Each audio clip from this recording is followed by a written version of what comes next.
Hello, hello, hello. Welcome back to Final Fantasy XIV.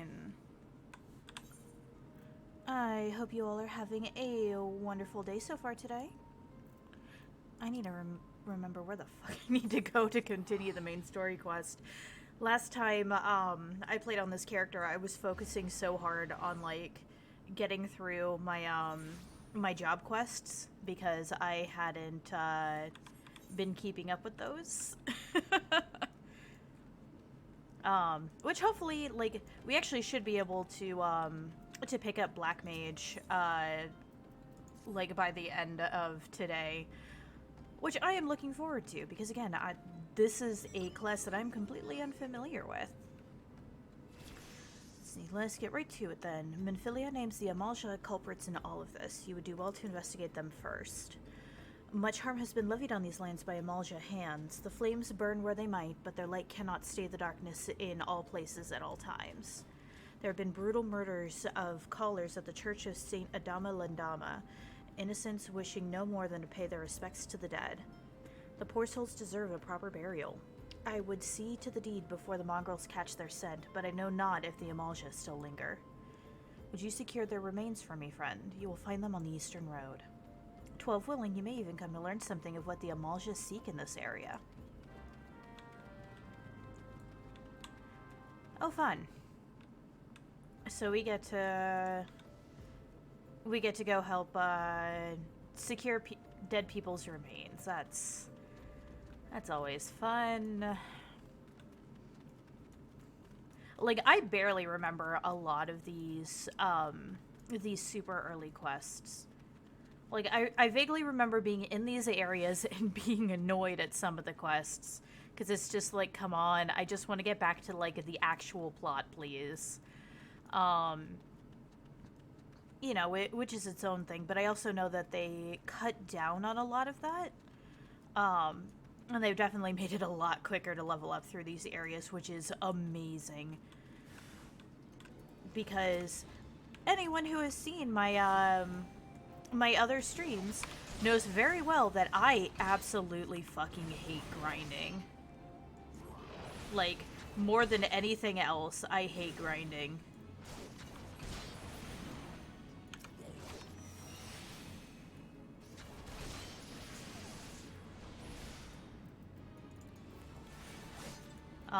I shouldn't have moved. I am so used to playing my Dragoon where you've gotta, actually move around and shit. I'm not used to being no, you can't move, otherwise you stop attacking.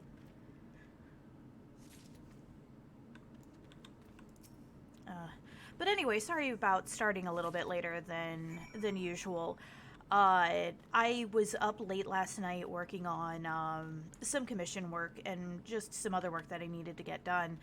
And because I was up late, I set an alarm to make sure that I actually woke up at the right time, so I'd be able to get, the shit I needed to get done, done, and, still have time to stream. And then guess who decided to sleep through their freaking alarm today? It is good to see you returned. Were you able to secure the remains of our fallen? I love how they use flowers in place of the actual corpses. With bodies given back proper to the earth, the souls will find their way across to the other side. You have done a noble deed this day. I thank you. Now then, what of the Amalja? Did you see any? Surely such massive monstrosities as they cannot conceal their presence, much less take their quarry unawares. So there were Amalja remaining after all. I feared as much. Their part in the lowborn disappearing is all but confirmed. But I sense there is more to this than meets the eye. The occasional Amalja raiding party would not account for people going missing in these kinds of numbers. The total is too great, and the questions too many. It would not surprise me in the least to learn of another hand in this. But whose? Countless travelers pass through Drybone every day, and even if it were one among them, how would we best discover who may be implicit in these vanishings? Good question. What say we turn an eye to the common folk themselves? It may be among them that we find reasons for these vanishings. 12 forbid it be so. There's a merchant by the name of Ungust? Ungust. Okay. Who was born here in Drybone and grew up in the Golden Bazaar. A rough character, but he knows the people here better than anyone else.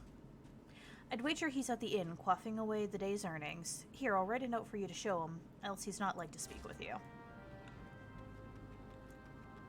And off we go. As every NPC in every game ever just writes letters at the speed of light, basically. Well, gods be damned, you're that bloody adventurer who threatened me back in Ulda. What the seven hells do you want with me now? Dear friend, missing people, please help. Yours, Isambard. Folk around here are as wary as they come. They'll turn tail and run if you so much as pass wind nearby. Play them all for fools and coax some hard labor out of them, I did. Hello, Hanga. Welcome by. How are you doing today, hon? I hope your Thursday has been going very well. And not like mine who, you know, I slept through my fucking alarm today. If anything, they're even more timid than before, what with all the disappearances. You can go talk to them yourself if you don't believe me. Pretty good. About to go to bed, though. Well, I mean, you know, getting proper sleep is good. Because then you don't sleep through your alarms, like me. Learn from my... Do as I say, not as I do. Don't sleep through your alarms. Don't stay up stupid late working on things. It's not good. Please, miss, just leave me be.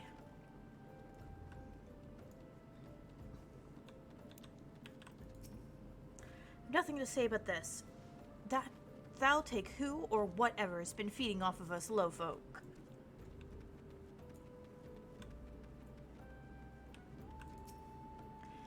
What do you want from me? I don't know anything, I swear. Please don't kill me.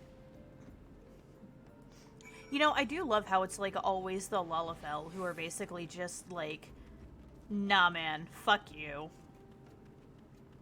I ain't dealing with you today. Like everyone else, scared out their wits. The Lalafell? Fuck right off.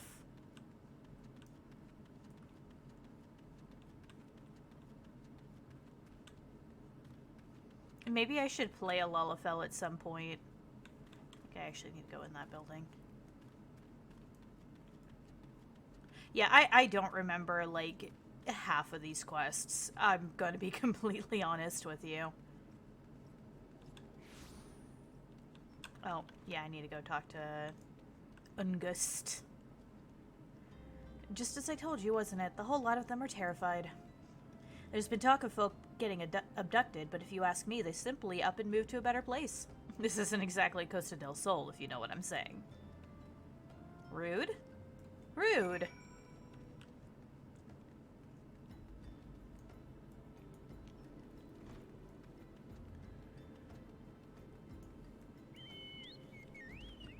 Yeah, and I wish I had, like, more D&D stories to tell y'all, but my, my D&D group that normally meets up, every month, unfortunately, just due to people being busy, like, with anniversaries and everything else, that group is just kind of delayed until the end of the month, so we don't have any, like, new news stories to tell. And it makes me sad, but I'm glad that, you know, people get to enjoy their anniversaries and everything without having to worry about, like, entertaining other people.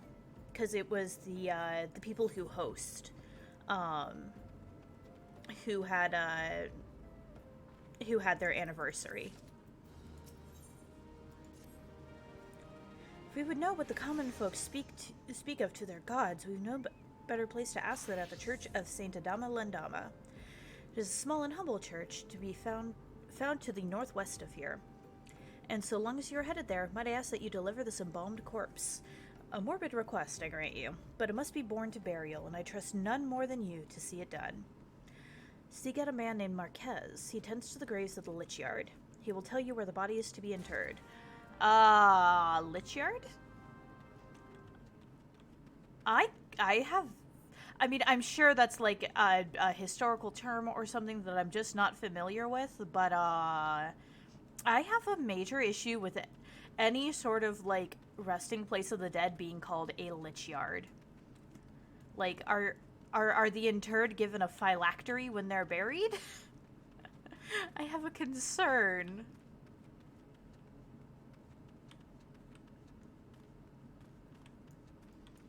Okay. This is too quiet. The music itself actually isn't playing as much as I would hope. Give me just one moment here. I am going to bring up some music for us to listen to.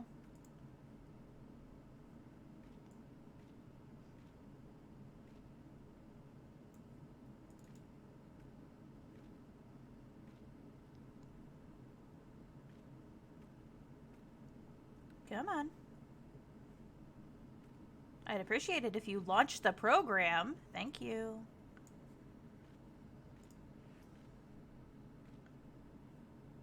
Oh, come on. Just play the damn music. Thank you. Oh, it's still very quiet for y'all. There we go. So it's quiet, but you should actually be able to hear it. Oh, and my model freaked out. That's lovely. Hello, Mundane Boba. How are you doing today? I hope you are having a lovely Thursday so far. A black mage, yes. Because we're level 25, which means we should be able to hit level 30 by the end of stream today. And be able to pick up Black Mage as our job. Also, I hope you are doing well, Jogi. Welcome by. Oh, you're tired? I'm sorry. Did you not sleep well, Mundane Boba? I am Marquez, yes. A body? Of course, there have been so many bodies of late. I apologize, miss. If you seek a place of burial, then there's an empty grave atop the ridge. Take the path and lay him to rest there.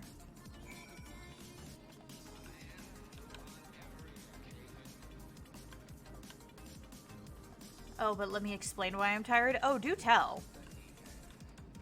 Pray tell, why is the boba tired today? I think I went the wrong way. Oh, no. I cannot jump back up this way. Damn it. I'm tired of my teacher's extraness in summer school? What do you mean? What do you mean by extraness? What are they doing? Oh, I actually can go back here. Okay. Anyways, enough about me. What about you? I overslept my alarm today, which was not fun. I had an alarm set to wake me up at 10 a.m. today because you know, I believe typically you're supposed to, like, bury the corpse, not just lay them on the ground. Okay. Yeah, I had an alarm set for 10 a.m. because I stayed up late working on some things last night. And then, I completely slept through my alarm. I did not wake up until 3:30 today. Which, you know, Thursdays, I'm supposed to stream at 2 p.m. So I completely slept through, like, the first hour and a half of when I should have been streaming, much less when I should have woken up. And I am upset about this. And I have no one but myself to blame.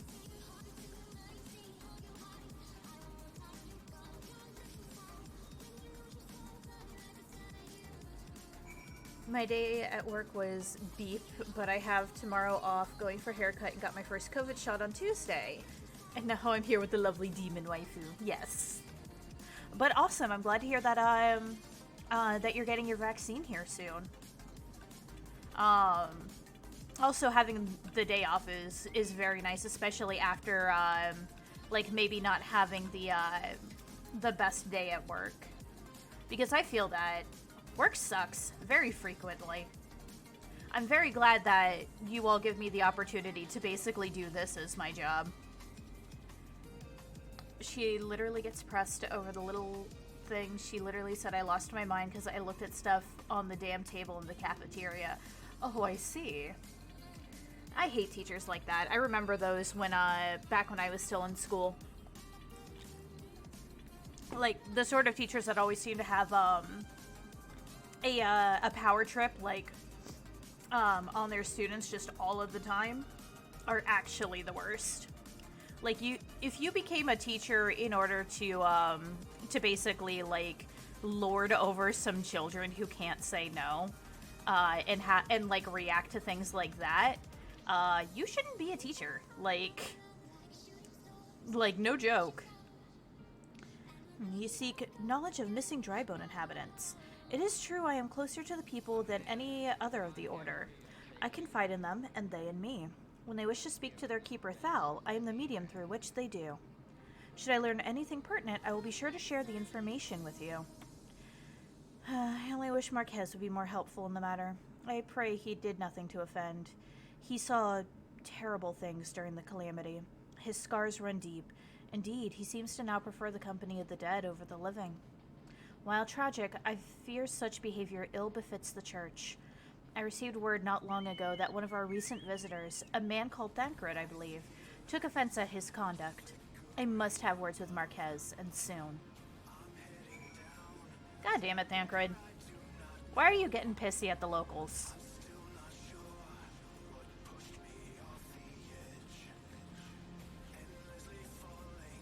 You have my sincerest head pat. Aw. Like, I'm done. My teacher's over here. Just be so damn extra. One even yelled at me and said she's tired of me not doing work when it was one time. Yep, I've had those too. Where like you do one thing wrong like one time and then they hold it against you like the entire rest of the time you have that teacher. Like, I got, so when I was still in school, I regularly got in trouble for, not doing my homework, because, frankly, I was smarter than, like, a number of the teachers I actually had, so I did not do the homework. Like, because when teachers explain homework, like, it's there to prove that you know what the, like, what the material is, and give you extra time to practice it if you don't know it, right? So I never did the fucking homework, because I always got, like, what the teachers needed me to do very, very quickly.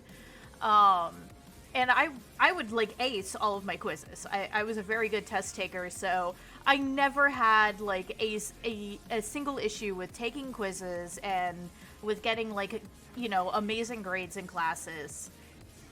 But because my teachers, like, weighted homework so heavily, I would constantly have low grades just because I didn't see the point in doing the damn homework, because it was basically just busy work for me. And, you know, I'm not gonna fucking do busy work when I'm home. Thank you, a burial is no easy thing, even when the departed is a stranger. Were you able to learn aught of the missing common folk? You've been keeping yourself rather busy of late, haven't you? Thancred, you and I need to have a word. Stop getting pissy at the locals. Mr. Dead people are so much easier to deal with. Can you blame him? Yeah, basically.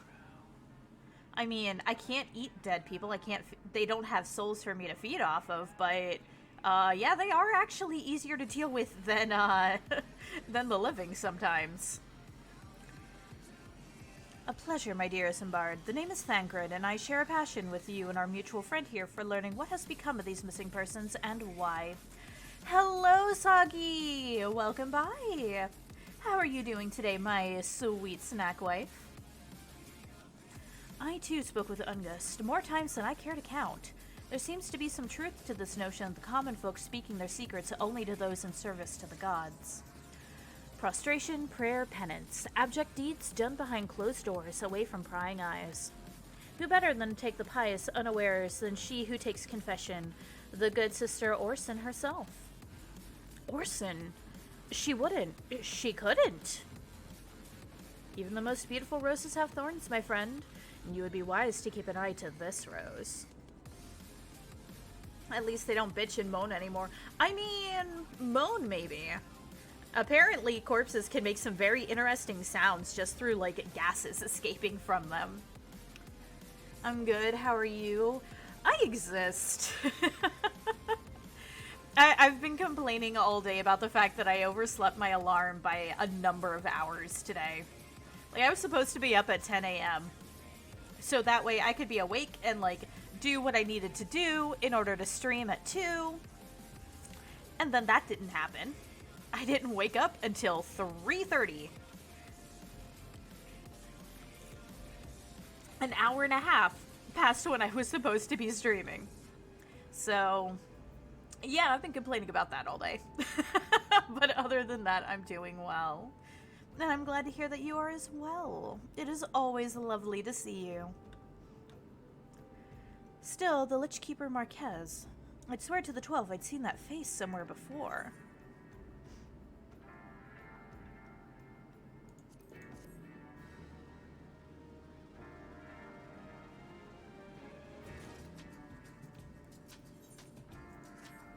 Poor Lilith sleeping in. I mean, it's not like I meant to sleep in. It was definitely not an intentional thing. Sister Orson, it cannot be. Though she is wont to travel to the Golden Bazaar on her own, and it's not uncommon to see her speaking to the children, but... No, it could not be she. Could it? I grow weary of these suspicions. I know if there is one child in particular that she is fond of. Pray, seek out the boy and see if you cannot glean something from him about Orson's activities. Yes, wherever they are. Ah, okay, I've got to travel up. So yeah, so I can continue on my rant that I was on. So yeah, like I said, I never really did the homework in school unless like I felt I actually needed the practice, which was very rare and pretty much exclusively only for math.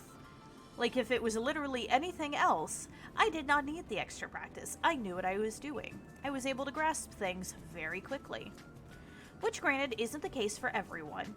But if someone demonstrates like mastery over a skill and like that they know what's going on in a thing, it seems kind of counterproductive to force them into it seems kind of counterproductive to like force them into doing the thing, because then it's literally all you're doing is just giving them busy work. And so like another thing that I got in trouble with constantly was drawing during class, because again, I was able to pick up the material very quickly. So I would spend a lot of time just amusing myself with things. Including like I would draw on my worksheets a lot when if I had no other paper to draw on. And then eventually, like, I was able to pick up super cheap sketchbooks that I could draw on instead. And then I had a few teachers take such issue with this that I would have my, I would actually have my sketchbooks and everything taken away from me.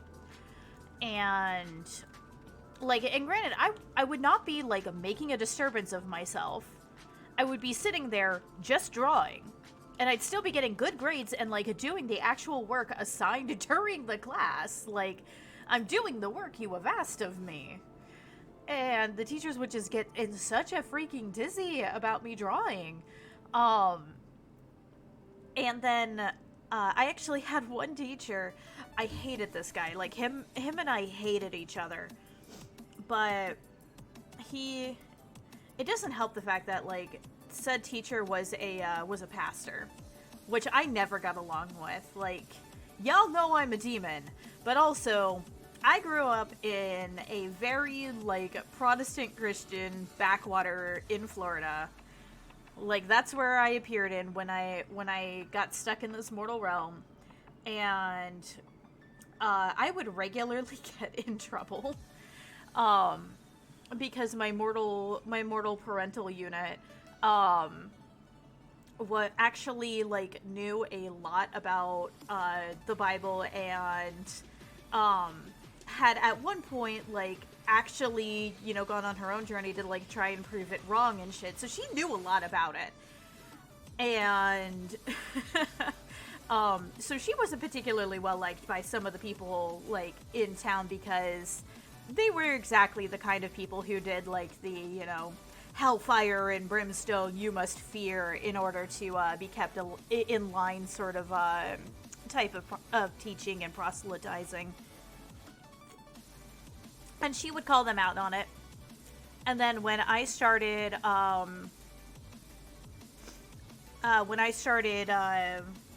like going to some of the like the functions, because when you live in a tiny little town like in the United States, about the only like social thing that you actually get is usually church functions, right?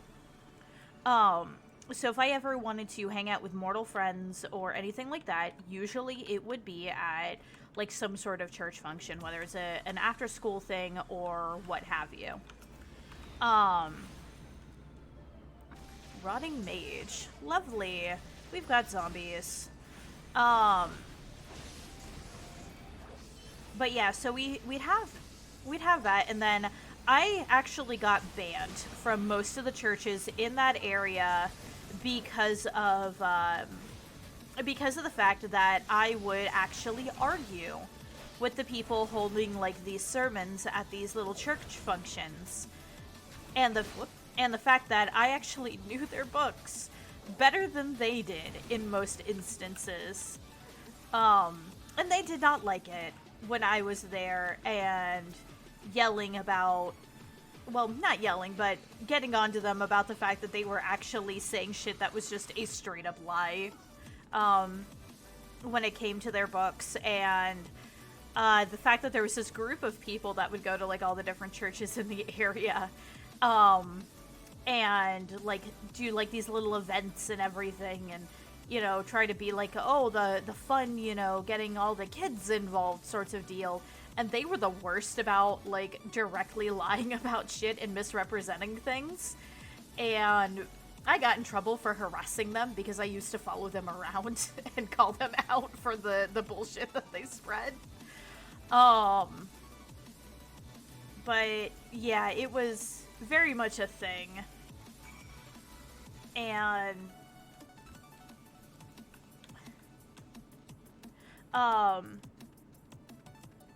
yeah, it it was actually really fucking funny to me, honestly. I think I'm still banned from a lot of those churches, but I haven't been back to that town in many years at this point.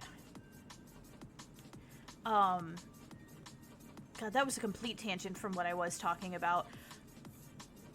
I'm so fascinated about hearing about brimstone and hellfire in relation to being Protestant. That's usually our Catholic kind of stuff. Protestant churches, people are usually super tame and lenient here in Germany. Oh yeah, here in the United States, completely different story.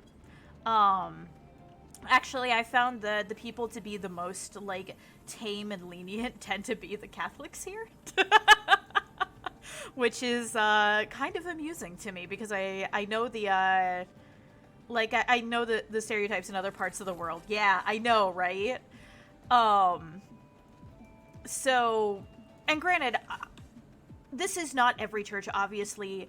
You're not likely to hear about the actual good churches because, you know, they're being quiet and staying in their lane and not being dicks about shit. But, many of the churches that you get here in the United States are very much the, like, you know, the hellfire and brimstone, and you know, you must, like, repent for your sins, and,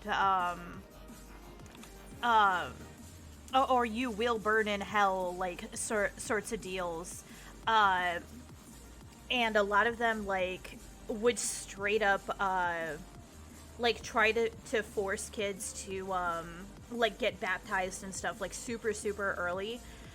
Because it is very much a choice in Protestantism to do that. But they would try and force it on kids, like, very early through using these kinds of fear tactics. and like basically telling them like, oh, you know, your friends have been saved, but you know you haven't been. So when you die, you're just going to burn eternally in hell. And yeah, it's very much a thing. Like that's unfortunately how a lot of the Protestant churches here in the US work, is through those kinds of fear tactics.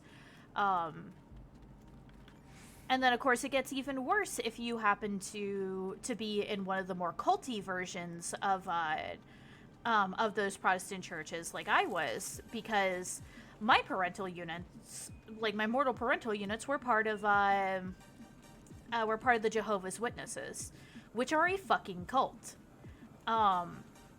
And like they're even worse about shit, because not only do you get the hellfire and brimstone, you don't even have the nice shit like holidays. Oh my, that's some medieval level of Catholic Church? Yeah, it really is. It really is. Ah, there you are. So good of you to come. Indeed, I've heard all about good Sister Orson. Isambard said her wounds were serious. It would seem my suspicions about her... Or it seems my suspicions about the poor Rose were misplaced. But false though they were, perhaps my suspicions were not entirely without merit. Whilst following Sister Orson near the Golden Bazaar, a band of Amalja caught my eye. I tracked them as far as this encampment, but... Well, let us say that I would much prefer to keep my distance and remain here. This, of course, brings me to why I requested you, dear Lilith. Would you be so kind as to take a look inside? I had my fair share of interaction with Jehovah's Witnesses, yeah. Just, they're a fucking cult. And don't let anyone, like, try to tell you otherwise, because they absolutely are. Oh, are you going to attack me? Okay. Most unwanted, yeah. They suck. Like, so much. And they never forget your face, by the way.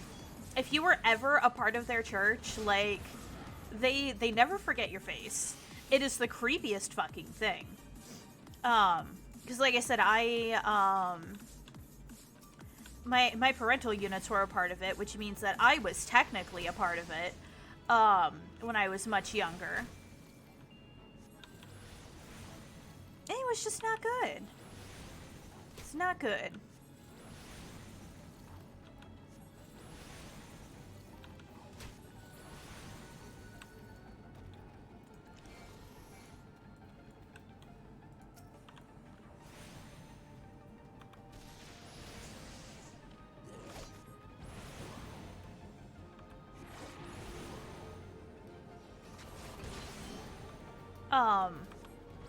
But yeah, and then,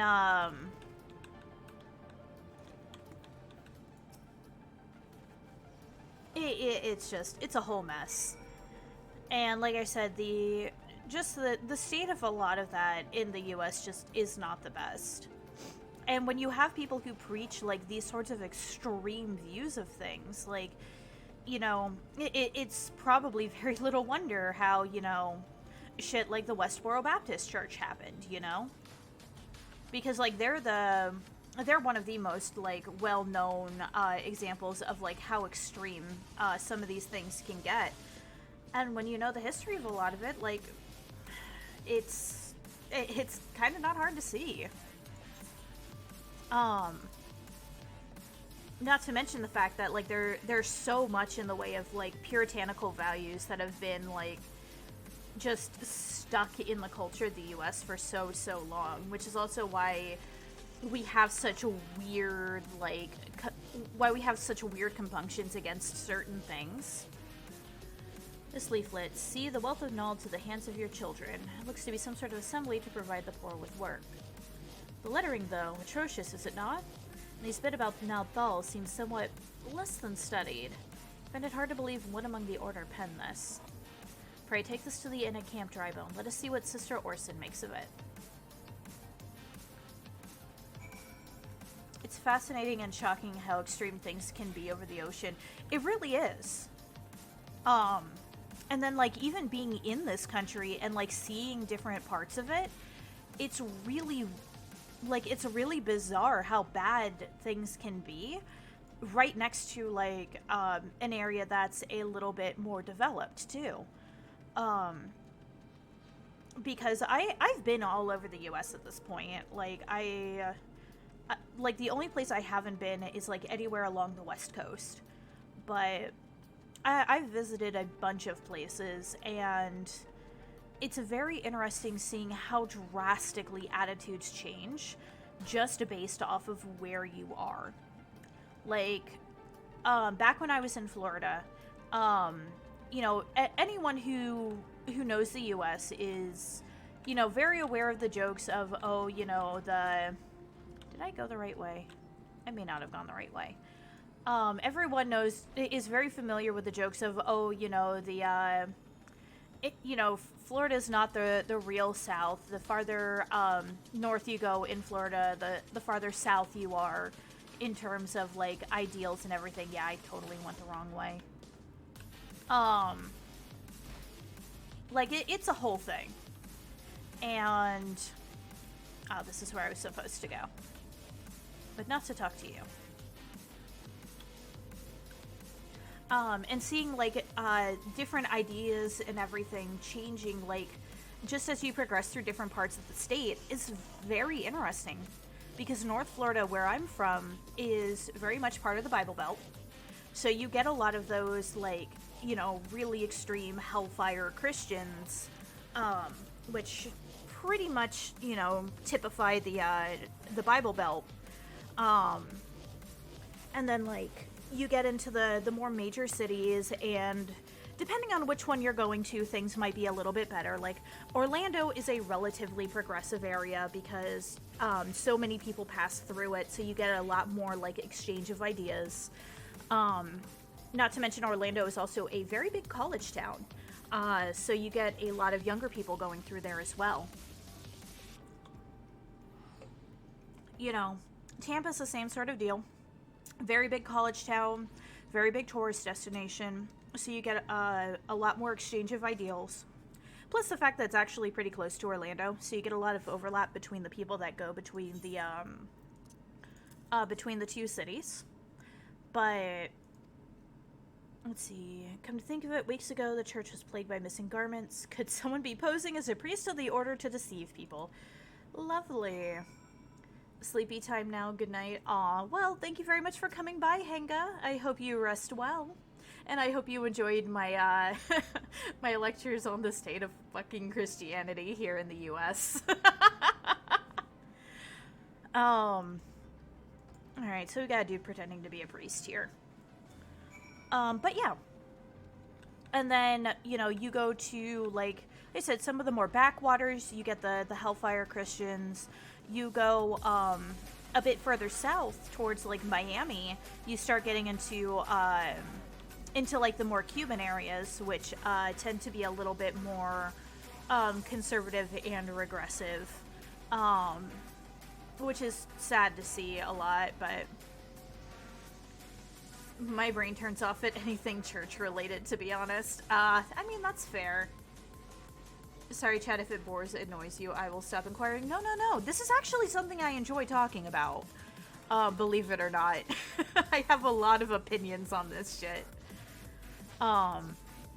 These troubling notions aside, it is gratifying to finally be able to move this investigation forward.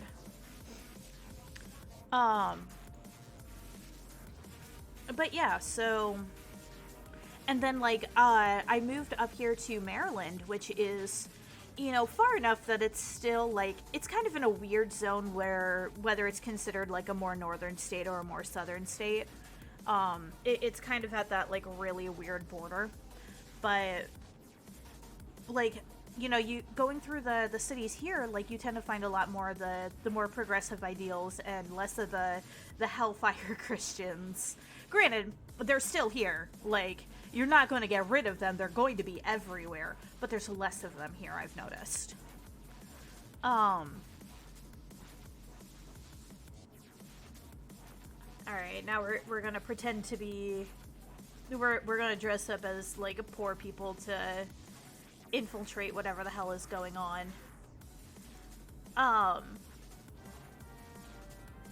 and then like going out towards Texas, like the farther out you get towards like the Midwest,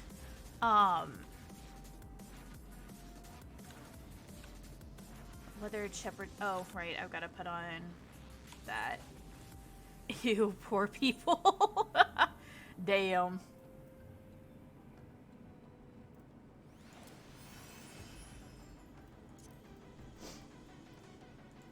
There we go. But yeah, so like it's but yeah, the farther out you get towards like the Midwest and everything, the more like fundamentalist hellfire Christians you get and everything, and the more the general like attitude seems to shift towards that. And like I said, it's interesting seeing that sort of change takes place, like as you're passing through those areas. Another refugee by the looks of you. The immortal flames have neither work nor coin for your like. Be gone, and see to it you don't make a nuisance of yourself. Rude.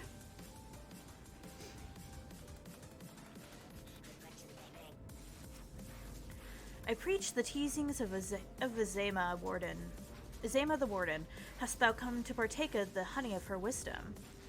Azema is the keeper of the sun and the goddess of inquiry. All is laid bare beneath the light of her divine countenance.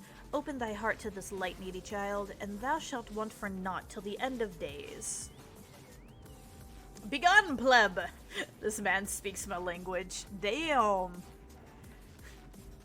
Y'all angry at the poor people. They ain't done nothing to you. Greetings, good madam. Is there aught I might assist you with? Oh, I don't believe there is. I'm afraid our wares are very expensive. Mayhap you should rejoin your fellows out at the pond north of Sandgate. Rude!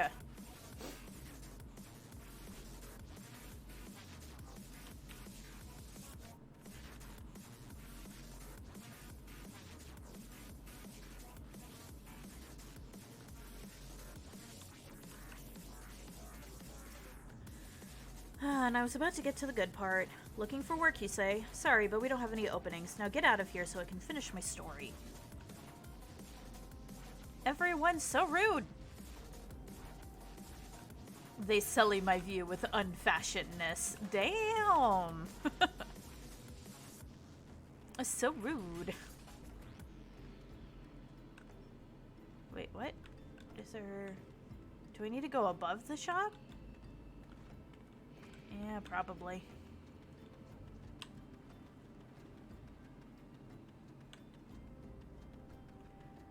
Oh, that's adorable! Baby behemoth, it's so cute! Little purple pig with Saiyan hair. For the record, and anyone wondering, I am kidding. This is me joking. We know you're joking, Jogi. You're too much of a sweetheart to actually, like, believe that shit. What is it? God, it's not again. Look, being poor doesn't give you the right to pester whomsoever you like. Why don't you keep Why don't you keep with your own kind out by that muddy pond of yours at Drybone? Damn.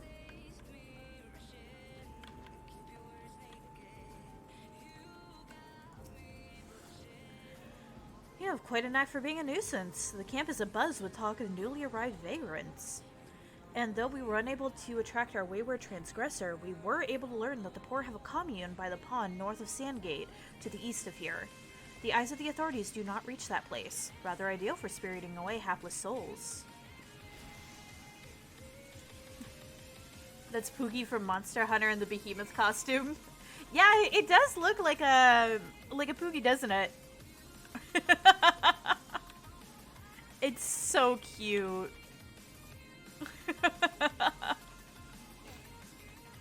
Also, hello, Scraps. Welcome by.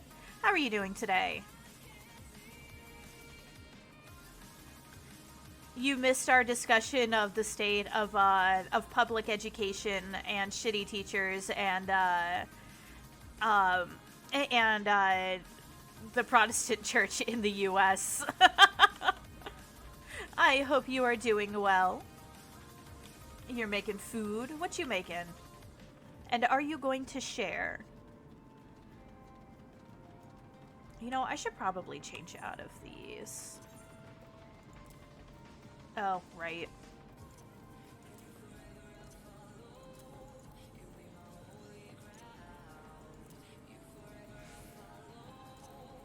That way, you know, I can actually, like, have some defense. Oh, no, I still have to wear those. Damn it. I hate it.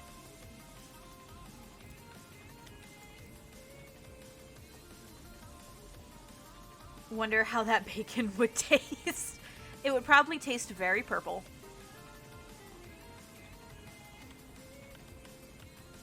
Hey, Star Scuffle. Hello, hello. I hope you are having a lovely day as well. A fine day for catching false priests, wouldn't you say?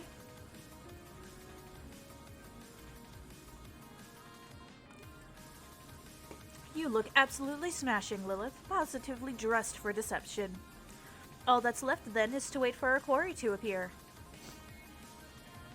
Also, hey, I don't think I've said hi yet. You have not.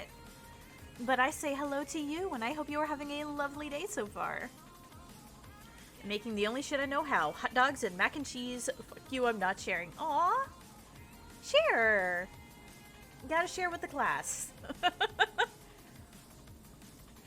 Oh, you poor, unfortunate souls. This is no way for men to live. No way at all. Who are you, and what do you want?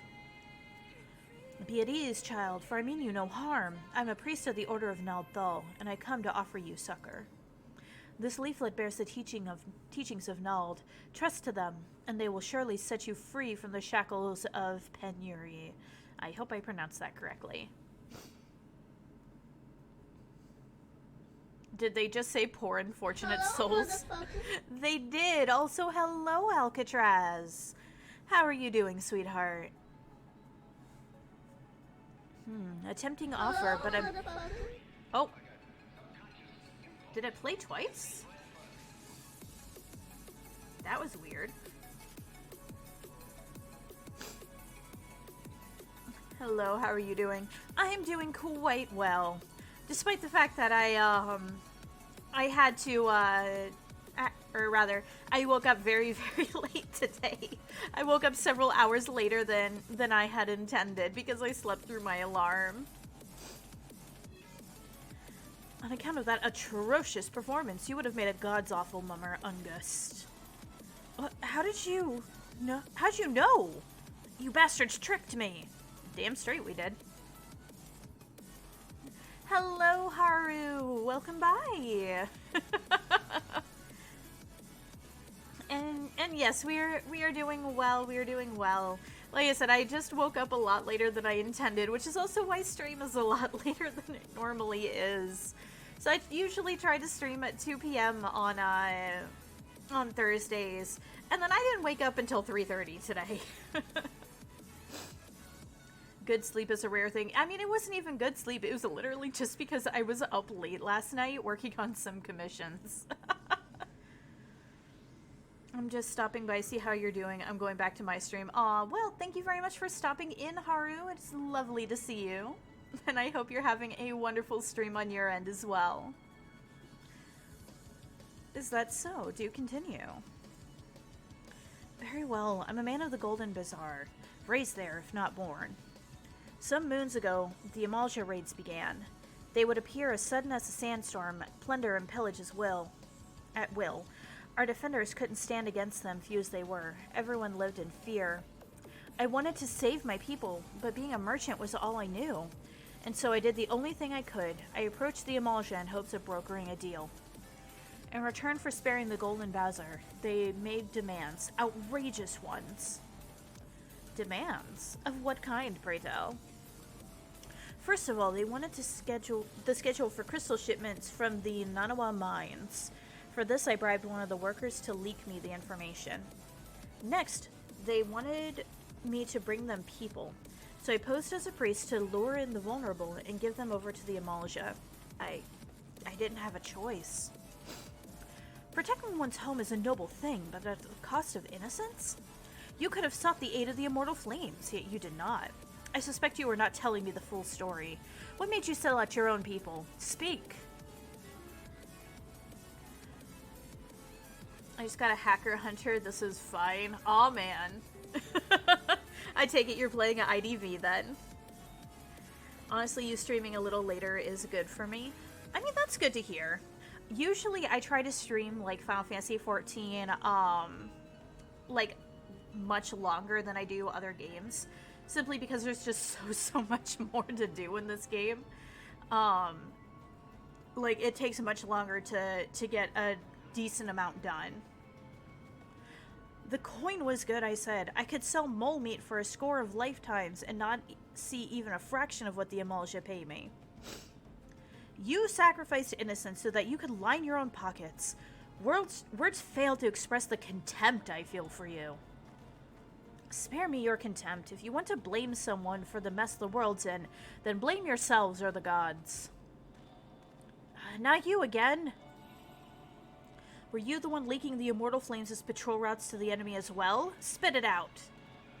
No, I know nothing about that, I swear it. At this stage, I'm rather disinclined to believe aught that leaves your mouth. But no matter, there will be time enough to learn the truth. I love that emote. Little fox with a knife. Be a dear and take word of these developments to Menphilia, would you? I shall pry everything I can out of this filth. Oh, don't worry, Thancred's gonna cut him for us. The abductees are still somewhere out there. Our foremost priority is to rescue them. Oi, fuck you, you're all cute. Aw, hello, Kibishi. And you, in fact, are the cutie here.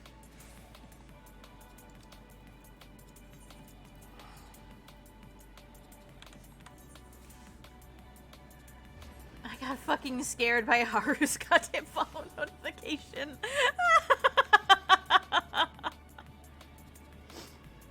I'm sure he will be happy to hear that he accidentally spooked you, Scraps.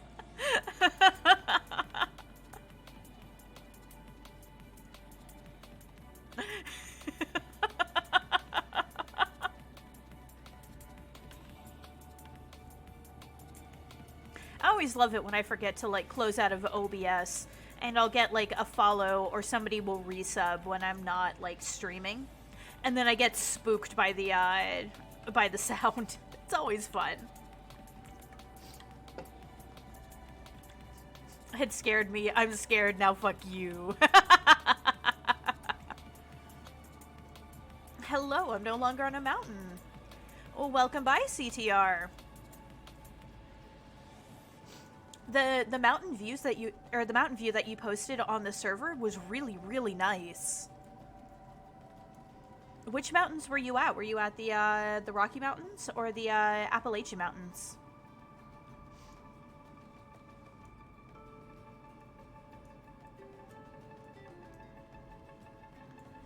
No, you, and how's your day going? My day is going quite well, though I haven't been awake for much of it so far. Oh, I should probably talk to them so I can get, like, dyes.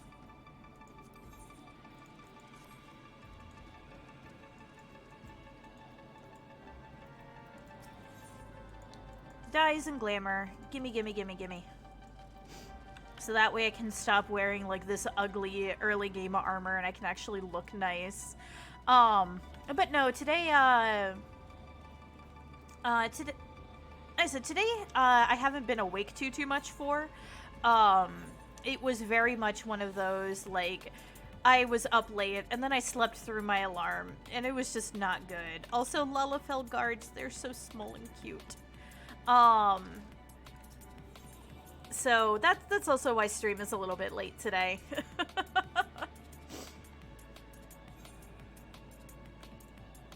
I joined Haru's stream right as the follow notification ended, scared the absolute fuck out of me. I was at neither of those mountains. It was a smaller group, I think, but I'm probably wrong. Fair enough. I mean, those are the two main ones in the US, so I'm sure there's probably another range that, like, I'm not thinking of. But fair enough. Either way, it was a really pretty view. Oh, welcome back, Lilith. I am pleased that you and Thancred have been getting along. I see. You've done well to uncover the truth. My thanks for the report. As Thancred said, we must ascertain where the abducted were taken, and none but the Amalja know the answer. Suffice it to say, they will not willingly part with this information. I fear blood will be spilled before all is said and done.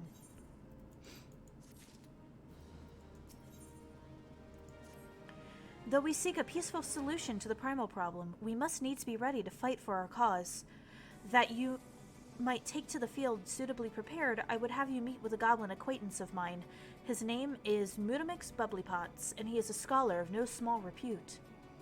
Mutamix is renowned for having introduced a revolutionary method of enhancing equipment to Eorzea. The knowledge of this method was once a closely guarded secret, but thanks to Mutamix and his students, it has now been disseminated to the greater benefit of the realm. It would serve you well to acquire an understanding of the process. For this purpose, I shall lend you a blade. Take it to Mutamix and bid him use it to demonstrate his craft to you. Mutamix is ever to be found at the camp in central Thanalan, a place known as the Bonfire. Look for a pillar of smoke, and the way will become clear. Yay! Small and cute and mad. Angry because small. Or mad because small. Jealous of tall. I normally scare the person I follow. The fucking roles have been swapped. Oh, hello there, Lunar Whale. I mean, to be fair, they have to be swapped eventually. Okay, now, what are you offering? Oh, Halatali. I don't need to do that yet. Let's go ahead and grab the thing for this. I had a glamour. I need to go in here for this, I think. Yes. Oh, Svargheim sent you, did she? The woman. I've never known anyone so lazy. Would it kill her to come get it herself? Here you are. You shouldn't let her push you around, you know. Give her an ilm and she'll take them all.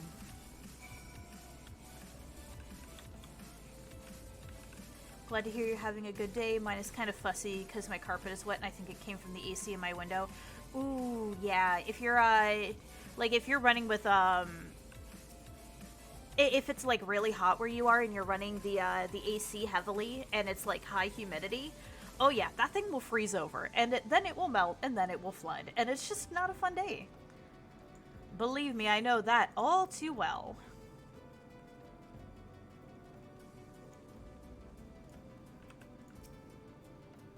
So, how's that drink coming along?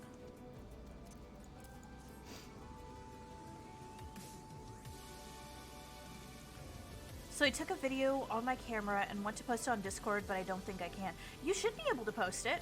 I think Discord does have some upload limits, but as long as it's within their upload limits, you should be able to post it just fine. Oh, delicious. Nothing better on a hot day. Some say I have expensive tastes, but life's too short to settle for second best. Of course, this extends to my choice of wardrobe, too. Now that I'm feeling refreshed, shall we get started? Do you know, dear, you'd look a lot less drab if you knew how to apply glamours. What's a glamour, you ask? Well, they use a glamour prism as a catalyst to project the image of one item onto another. It's just an illusion, mind, but very convincing. This means that the original object stays essentially the same. It just takes on a new appearance, that's all. Remember, if you fancy a change, you don't have to stick with the same glamour. Just apply another one on top, or use a glamour dispeller to return the object to normal. Why sacrifice style for such humdrum trifles such as durability or protection from bodily harm? Limitless possibilities for self-expression are just a couple of glamours away. Go ahead, give it a try. And do make it quick, dear, for my sake. I'm finding your uninspired attire more and more offensive with each passing moment. Damn, apparently this lady agrees with you, Jogi. Glamour is now available.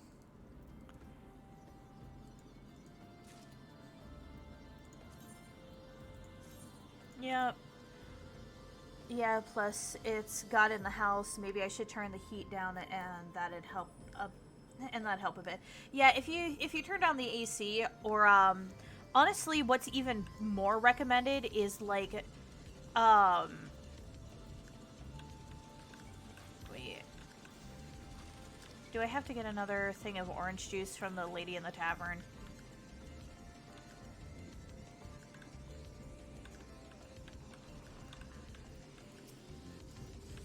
Or can I just not do that right now?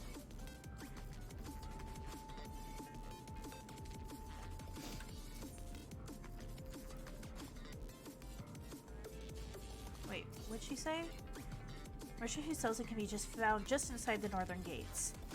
Okay.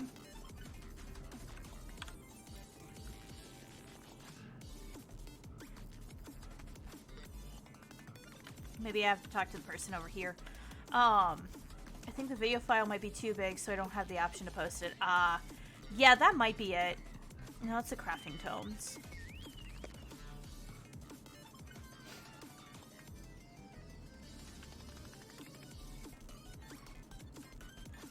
Northern gates, maybe up here.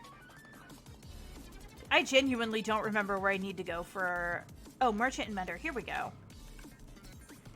Purchase items. Orange juice. There we go, okay.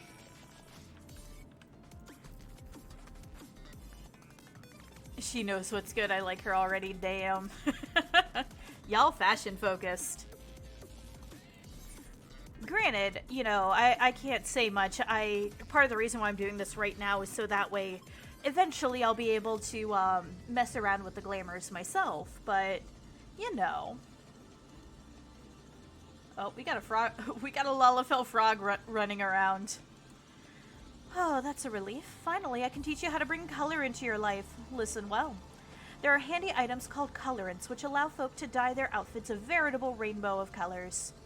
These colorants are so simple to use, adventurers have no excuse to be fashion unconscious.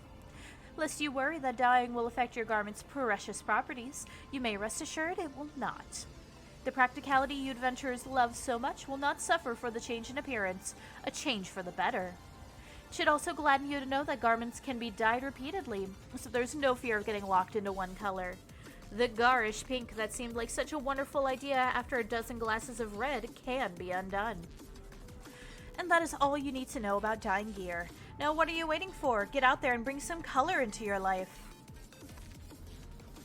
There we go. So I'm not going to worry about gear dyeing for a while, just because, like, I actually need, I actually just need to do the, or to look through and figure out, like, what sort of, glamours that I actually want first. Because once I figure out, like, what sort of gear I want to have as a glamour, then I will worry about dyeing them.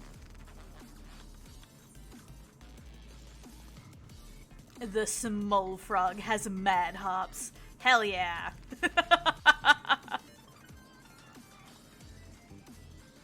I'm not fashion focused, I'm mechanical focused, goddammit. Well, hey, there's no reason to not be both.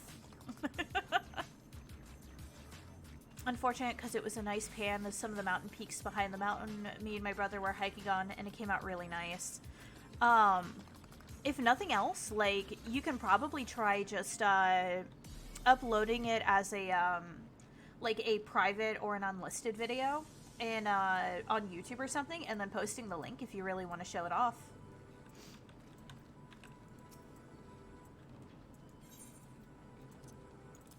Which, by the way, if any of you lovely souls are not already in my Discord server, you can feel free to join here.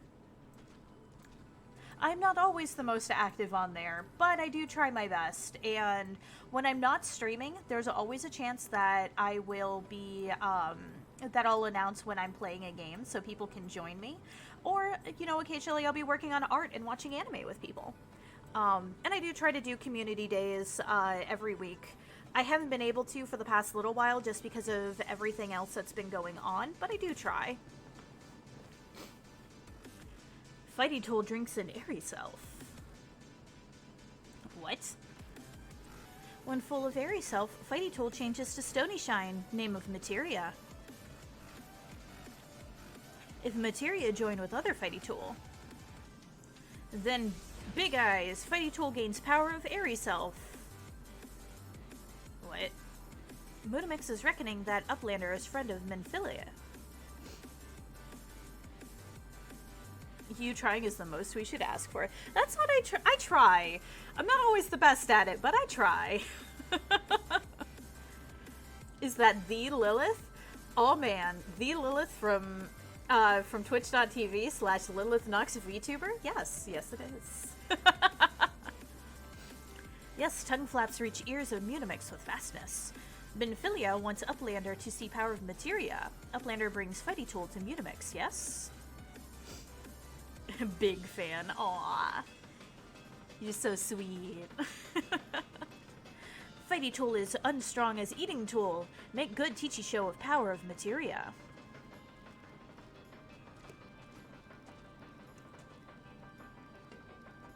The materia master. Now Eyes of Uplander point at fighty tool, yes? Materia join with fighty tool.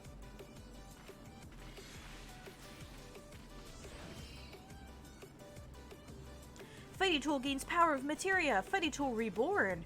Here, Uplander take fighty tool to Minfilia. How are you doing? I am doing quite well. I haven't been awake that long today. I'm actually drinking an energy drink right now because, I slept through my alarm this morning. Materia, strictly speaking, is a kind of crystal. It is created by drawing out the etheric constituents from a piece of equipment and then crystallizing them. Not just any old equipment will serve, mind you. It must have sufficient spirit bond, that being a measure of how fully an item has been imbued with its owner's spirit.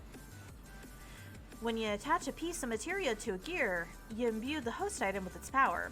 That's how Master Munimix turned that dagger of yours from someone who would have struggled to cut steak into a weapon worth wielding. Uplander wishes to be joiner of materia. Then Uplander best fill brain case with knowings of crafty making. With knowings of crafty making, Uplander can become joiner of materia. If Uplander wants brain case to rattle with knowings of materia, Uplander best trade tongue flaps with the learning ones of Munimix. But yeah, I was up very late last night working on some things. So unfortunately, I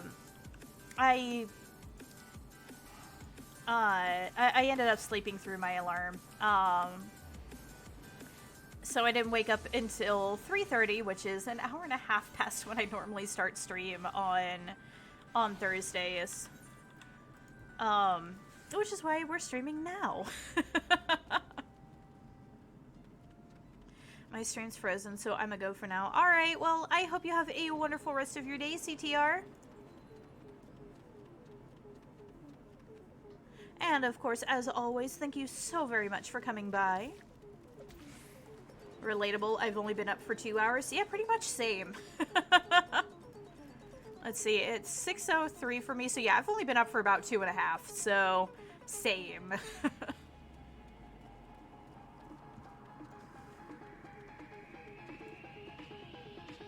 But yeah, like I said, I'm drinking an energy drink because that was not the best. I am up late like most nights nowadays just because like I will wake up and then I'll stream and then I'll do like whatever else I need to do around the house. And then usually like after I'm done with that, I will end up working on whatever it is that I have to work on for that day. Lately, it's just been my commissions queue because I'm working on stuff for like Lamper and Tex Terry and Crimson and just a whole bunch of stuff. Which is great. I'm not complaining. Like, I love it when my queue is full because then I always have something to work on and it always guarantees that I have some sort of money, like, coming in. Because I don't get subs too often. So Twitch payouts are not reliable in the slightest. So getting, like, having art in my queue is always good because that means I'm getting, commission payments. Hey, now I get to watch you before I head to work? Yeah, exactly. Oh, you're about to work a 12-hour shift? Gross. Oof. Well, I hope whatever you do, like, isn't too exhausting of a job. Man, when I worked a traditional job, I hated when I had to work in, like, just a 9-hour shift, much less 12 hours, damn.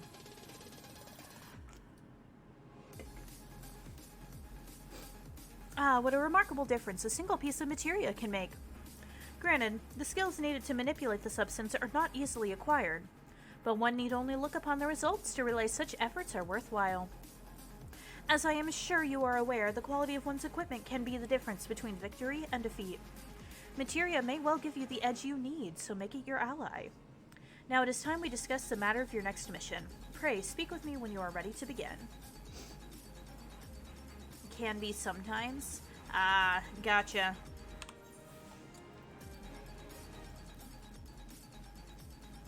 Well, I hope things, like I said, I hope things aren't too bad. And that you have a much easier time of it today. Now what did I get? Ooh. I think that's the best I have right now. Yeah.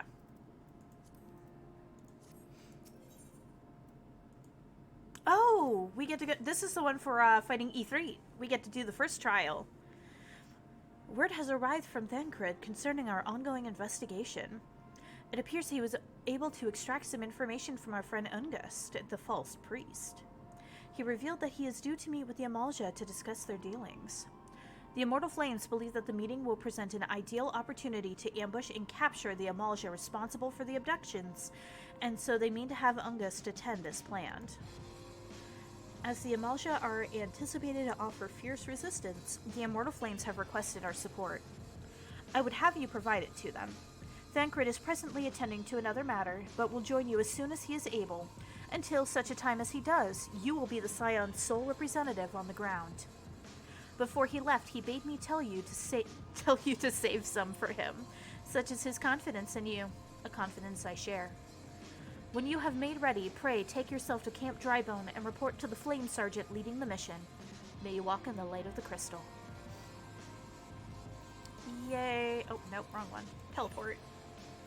Camp Drybone. Today, I'll be putting 2 to 3 batches of rubber, each being 20 to 30 kilos, I don't know, roughly 40 pounds or something, and have to roll them all into one long roll and move it into a machine. Oh, gotcha. So you, so I take it you, like, work in a factory or some kind of fabrication work, then?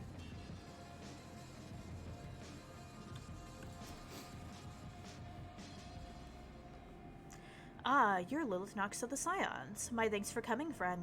We're stronger for your assistance. Allow me to brief you on our mission. Our objective is to capture Amalja and pry from them the whereabouts of the abductees. The lizard men aren't aware that their man Ungust has been exposed. When they come to the rendezvous point to meet the traitor, we'll spring the trap. Owing to the clandestine nature of the mission, we can deploy only a small contingent. Every member must count, and so we requested the aid of the Scions. The rendezvous will take place at the Invisible City. Please make your way there and lie in wait. We stand to learn much and more of the Amalja if the mission succeeds. Let's make sure it does.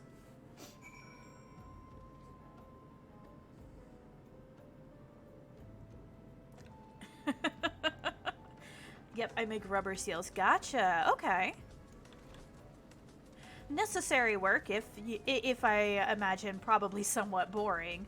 But that's actually pretty cool.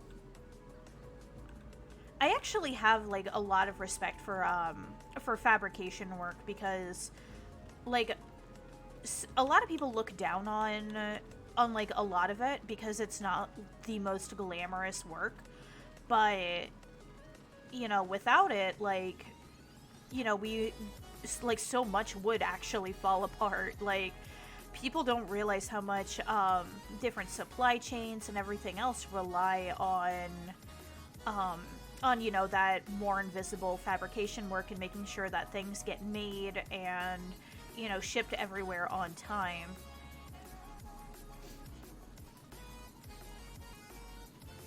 Ah, begone, bot.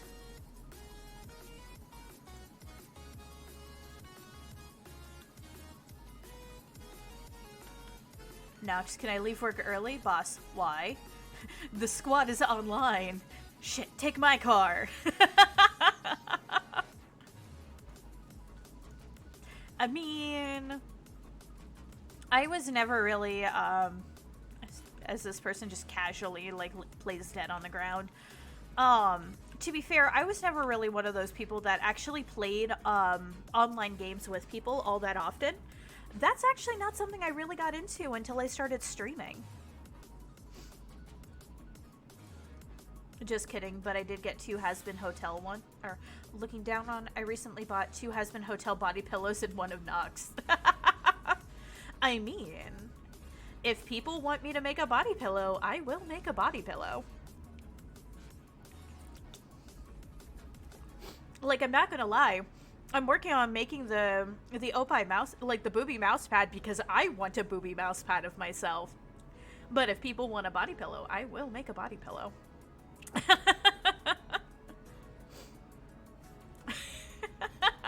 I will take that as a yes. Is the bait in place? Our man is in position, sir.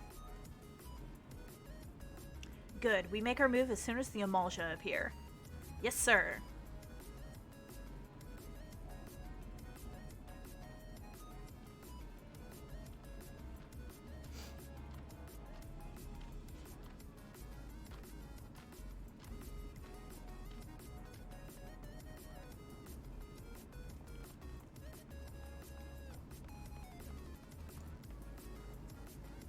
What is the meaning of this? Getting my money out. Wait, something's amiss. Yep, the Amalja have reinforcements. They knew it was a trap. Foxy being like, money, take it all. Ah. I'm afraid your little ambush ends here. I eluded the Immortal Flame's clutches for moons before finally being caught. Do you not wonder how I managed it? 'Twas almost as if someone was feeding him information from the inside. Aye, your every movement was known to me ahead of time. Now, as much as I'd love to chat a while, I have appointments to keep. They're all yours. Oh, don't worry. We'll kick their asses. That soldier has some nice teeth. I know, right? I guess being a trader with the Amalja comes with some nice dental benefits.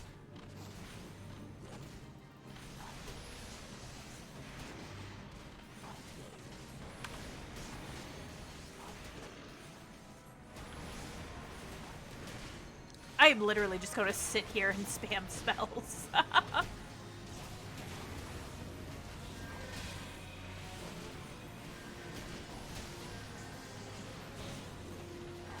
Apparently so. Does henching have good benefits? Yeah, Liza, apparently.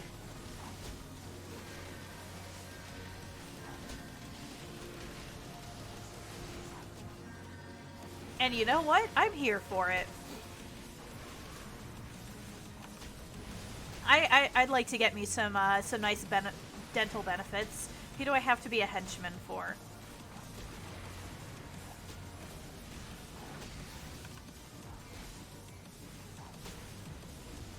One good thing about being a caster, yeah, I can literally just sit here and spam things. Like, y'all can take the heat, right? I'll just be back here, you know, safely out of harm's way.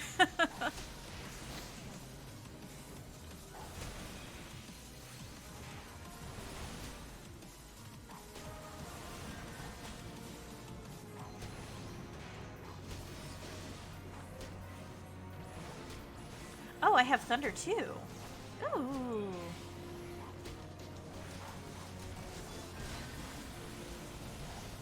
Ooh.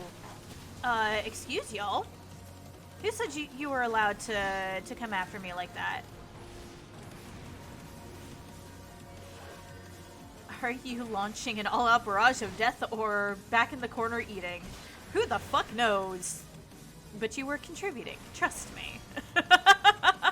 Pretty much.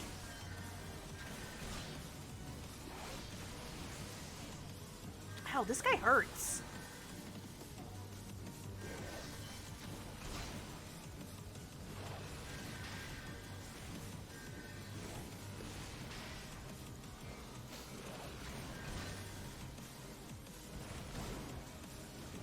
Yeah, you need to just, like, stop hurting me.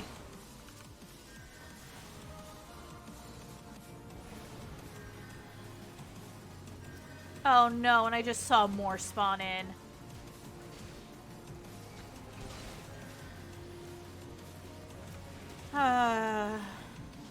Is there no end to them? That's what I'm asking. Like, jeez.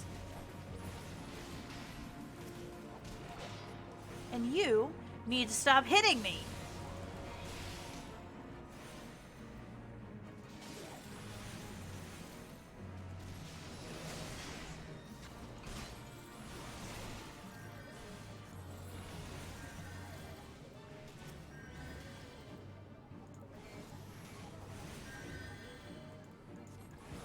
Sorry, I'm actually like concentrating on this so I can make sure that I'm doing this correctly, because sometimes with these duties, if you like attack things in the wrong order, you will actually end up failing them. Like there's a certain, like there's usually a certain way that they want you to attack them. And if you don't do it right and you focus on the wrong enemy, you will end up failing. Put up your weapon or your comrade's a dead man.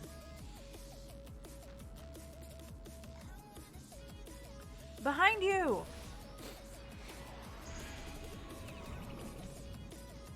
Oh, and we got knocked the fuck out.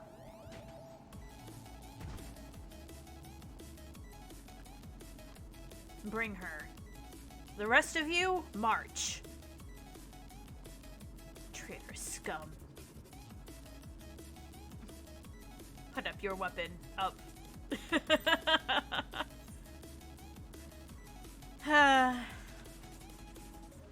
Well, time to rescue everyone.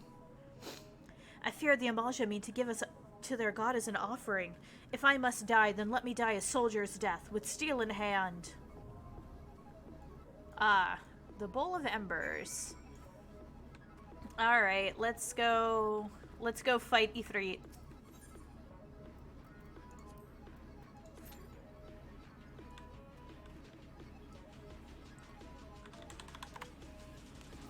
I actually have no idea how long this is going to take. It looks like these guys are also waiting for duty, so...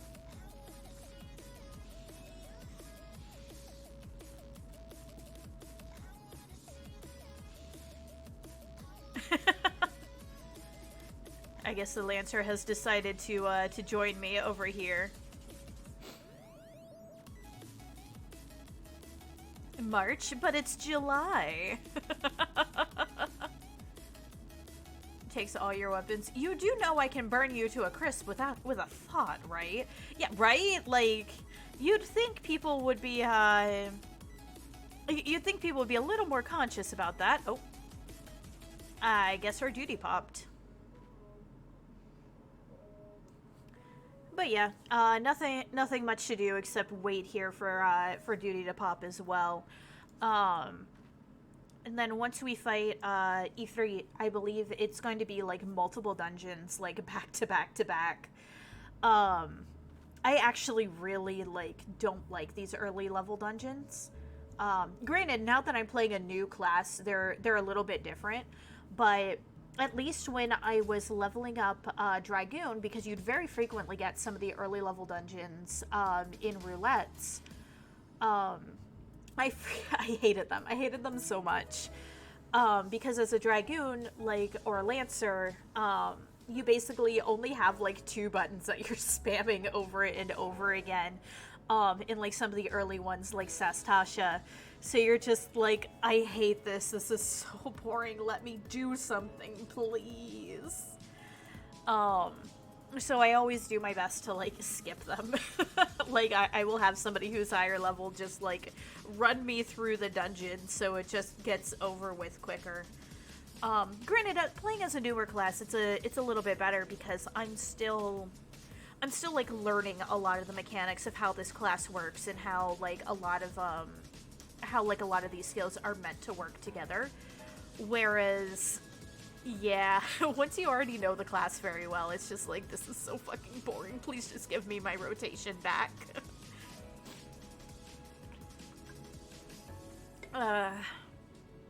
But hopefully it won't take too long to have this pop for us. Average wait time about 7 minutes, which isn't too bad. And I mean, it's late enough in the evening that people should be getting, like, home from work and hopping on. Sitting next to a light is making me see an NPC with a quest marker. I mean, there is an NPC there. Like, literally right under the light.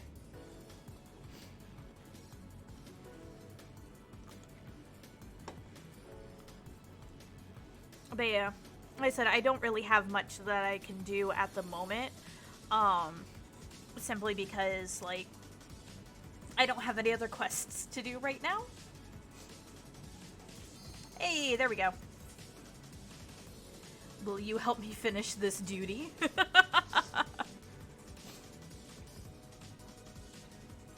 But hey, at least that didn't take too long. Lord of the Inferno, hearken to our plea. Lord of the Inferno, deliver us from our misery. Almighty E3, Lord of the Inferno, your humble servants beseech you, grace us with your divine presence.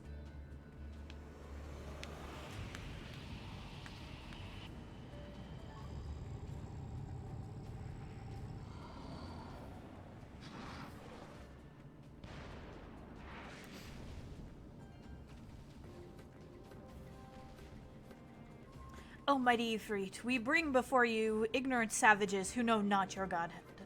If it pleases you, Lord, scorch their heathen souls with your cleansing flame and mark them as your own.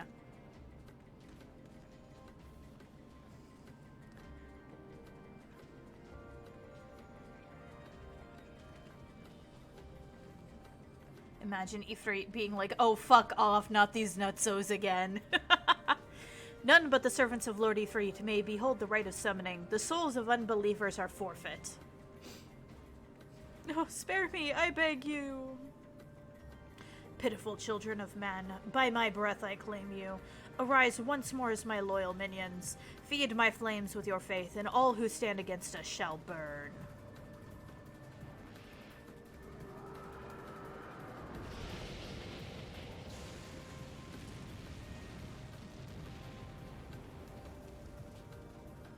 Everyone else gets brainwashed, except for us.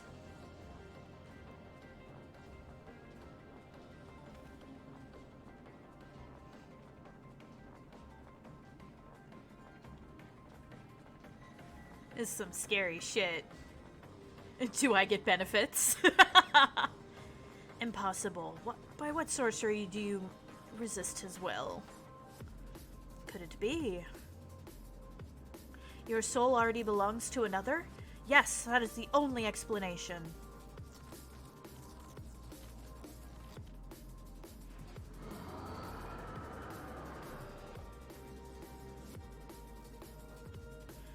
Forsooth, thy frail mortal frame can serve as vessel to the blessing of but one, yet I smell not the taint of another upon thee.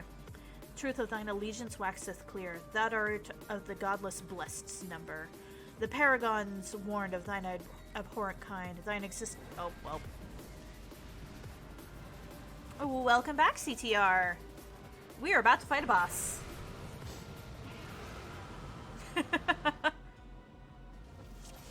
Alright. I forgot how long that cutscene was. Actually, yeah.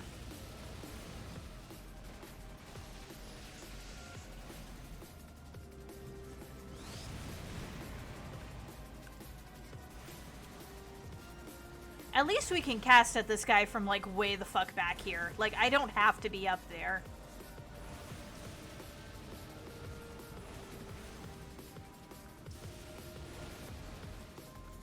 E3 offers full benefits in 401k. Well then, shit, I might just have to.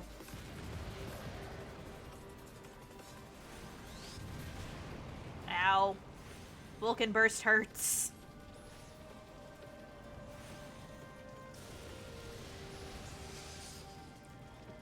I need to be using Lucid Dreaming.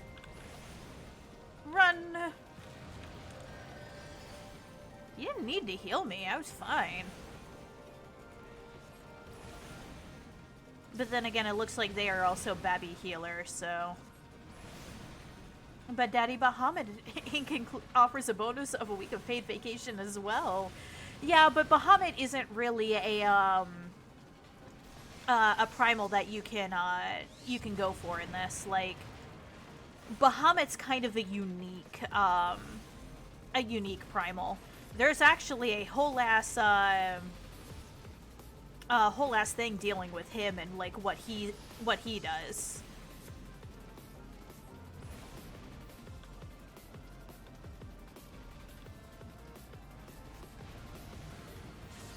All right. Cool. So that was just a regular raid wide. Ow, ow, ow, ow, ow. Get the fuck away from me. Let's not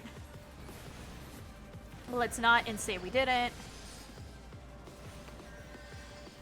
Let's thank you for the heals. I actually needed that one.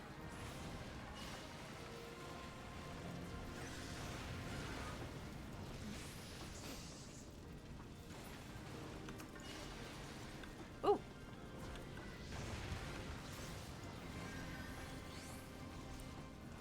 Three-month company vacation with Bahamut.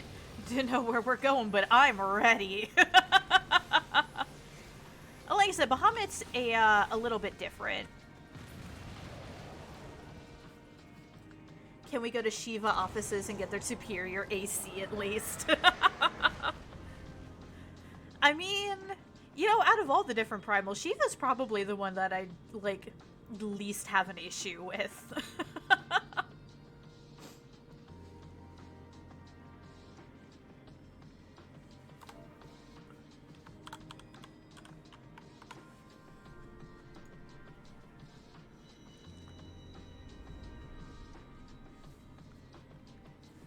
But yeah, no, Bahamut doesn't really...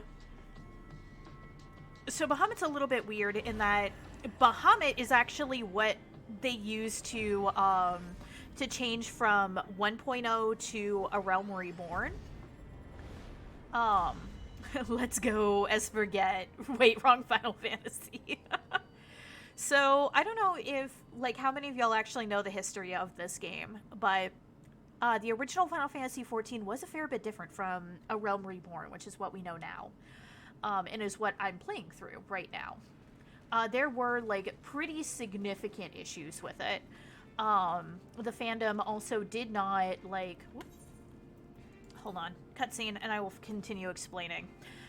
I was delayed by a congregation of Amalja zealots. I swear, each seemed more evangelical than the last.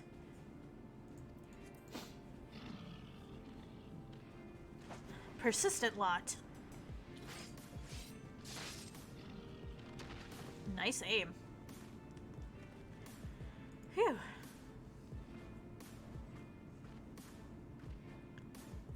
I see the Bloodsworn wasted no time in extracting the captives. No less than I'd expect from the Flame General's hand-picked men.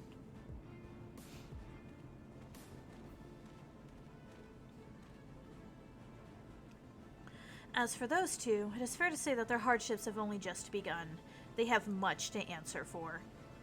I feel I owe you an apology. Had I known this mission would prove so dangerous, I would never have left you to face it alone. You've been given a veritable baptism of fire. Quite literally! We were set on fire! But let us continue this conversation in more agreeable surrounds. Camp Drybones, say, shall we?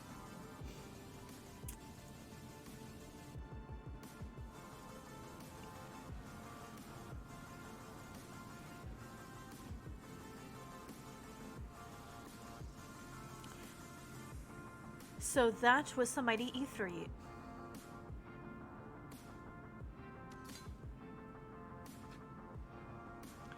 And what a disappointment he was. The readings are nowhere near what I had anticipated, even taking Uldan interference into account.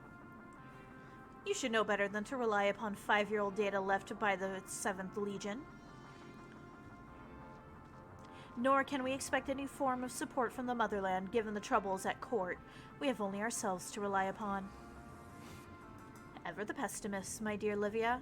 Promise me you'll never change. We've wasted enough time here. That meter of yours is too old to give any reading worth a damn. Not that there was aught worth a damn for it to read, but I take your point. I suppose we must content ourselves with the knowledge that we've achieved our primary objective. Yet I find that I am troubled by the adventurer's unexpected show of strength. Could such a foe prove a hindrance to our plans? Yes! Yes, it will. Perhaps, but it is a consideration for another time. I have been given a task, you have been given a task. That is your priority. I suggest you treat it as such. Fail to do as my lord commands. And I will spare him the trouble of punishing you.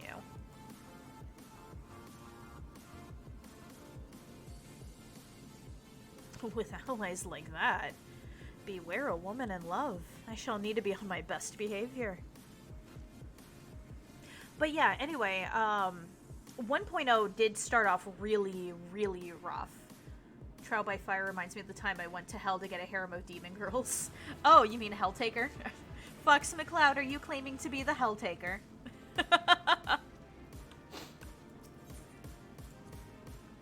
Oh, hey, I got a player commendation for that. Very nice. But yeah, 1.0 started off very, very rough. And then the way they ended it, because I don't know much about like what story was actually told through 1.0. I didn't actually get into Final Fantasy XIV until like right after the Heaven's Ward expansion released. So I was not a part of 1.0 in any way. But I've seen the way that they ended it. And if you get the chance to, I really recommend like looking it up and looking up the videos that still exist from it. Because they literally spent like a 2-week period between like as the lead up to shutting down the servers for 1.0 so that it could be retooled into a Realm Reborn. And they made it so that because there used to be like 2 moons in the sky. Like at night you'll only see 1 now, but there used to be 2. One of which was named Dalamud. And part of the story that they had in there was the Garlean Empire, which are the Miss White Armor and Mr. Red Armor were a part of. I did not like that. Sorry about that. But anyway, they were doing some research into the moons and Dalamud in particular, and Dalamud was basically like this prison for the primal Bahamut. And on top of that, like, not only was it the prison for the primal Bahamut, but they actually like started pulling it closer and closer to Hydaelyn, to the planet. And over this 2-week period, you literally see it like getting bigger and bigger in the sky and like turning more and more red. And then like stuff starts happening in like the different fields, like safe areas became no longer safe, higher level monsters started appearing in like lower level areas, and just like all of this stuff started happening. And then on the final day, like they had the 2 armies between the city-states of Eorzea and the Garlean Empire like clashing in the fields, and the global chat had like the global chat actually had like commands from the battle like being played over them, and you know, like basically radio chatter almost from the city-state leaders and everything. And the music actually switched to a particular remix of Answers, which is a very big theme for the game, and especially in 1.0, and like there started to be a countdown, and as like the countdown got closer and closer to zero, you know, the battle was pushing more and more like towards the Garlean side, if I remember right, and and like the moon, which was basically a prison for Bahamut, gets closer and closer, and then as it strikes zero, a cutscene played across all servers for everyone of Dalamud breaking open and unleashing Bahamut, and Louisoix, which was a part of 1.0, like doing his best to save everyone. It is absolutely intense. If you have not seen it, they do exist on YouTube. Like, there are people who took video and were recording when this was all going down. And I highly recommend looking it up. And then after the cutscene ended, the servers were down. Nobody could log back in. And it was just the coolest way to shut down a game ever. Nothing has topped that since. It was so cool. And then the events of that actually are referenced during the beginnings of this. Like, Louisoix is like the creator of the leader of the Scions of the Seventh Dawn and all of that, and like the references to the Warriors of Light that nobody can quite remember, like all of that is referenced in this game. And I still think that's really cool. Like, they actually play playing homage to that, where they're like they recognize that, you know, 1.0 was like not the best, and they were able to retool it into a Realm Reborn, which is absolutely amazing. And the fact that they actually kept that history there, I love it. I love it so much. And yes, it does kind of bear a pretty striking resemblance to Majora's Mask. But that does actually carry through into a set of raids in a Realm Reborn as well, called the Binding Coils of Bahamut, which are very difficult raids if you do them synced. I hope to do them synced at some point on this character, so I can show you what they are. But yeah, it's like Bahamut is unique. We'll just leave it at that. Ah, there you are. Come, rest a while. You will have no better opportunity. After witnessing their god's ignominious defeat, the Amalja will be less inclined to risk our wrath. For a time, at least. Now, where were we? Ah, yes, I was in the process of apologizing. I do hope you can forgive me. I arrived too late to be of any use to you or the abductees. They may be whole of body, but the same cannot be said of their minds, for once a man is tempered. But it ill suits me to dwell on the negatives. Amidst our misfortunes, there is still reason to rejoice. Ifrit is slain, and by your hand, no less. That is the deed of no ordinary individual. Not that I ever thought you were ordinary. On the contrary, I have long suspected you have the potential to shape the fate of this realm. What can I say? My fine eye for talent remains undimmed. Minfilia would be proud beyond all reckoning when she hears of your deeds. I trust you shan't object to my bearing tidings to her. That way I can claim to have contributed something to this mission. You, meanwhile, have earned yourself a rest. Take some time and relax, and return to the Waking Sands when you are good and ready. We can discuss matters in more detail then. Just don't take too long, will you? The realm's problems won't solve themselves. Lilith found the moon. No, that's going to... Oh, shit. I didn't realize my model freaked out again. God damn it. Yes, I was transfixed by the moon. But no, we're going to the actual moon in Endwalker, and I can't wait for that.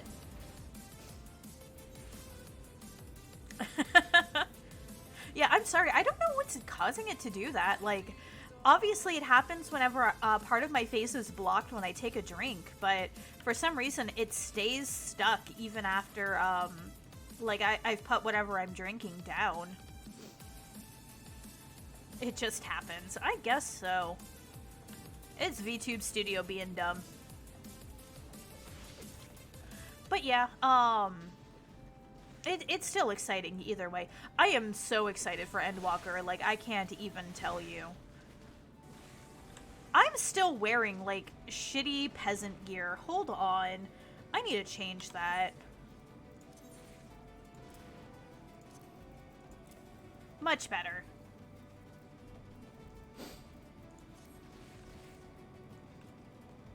Alright, anyway. It's funny, so I don't mind. I mean, that's fair. I'm glad you don't mind. I think it's a little bit obnoxious. I wish it wouldn't do that, but... C'est la vie. Either way, though, I am super, super excited for Endwalker, which is part of why I actually started this particular playthrough. Because it has been years since I have seen, like, the base game storyline. And I'm sure there's plenty of you who, like, may be interested in Final Fantasy XIV but haven't seen the base game or haven't seen it in quite some time yourself. So I love having this opportunity to be able to, like, show it off.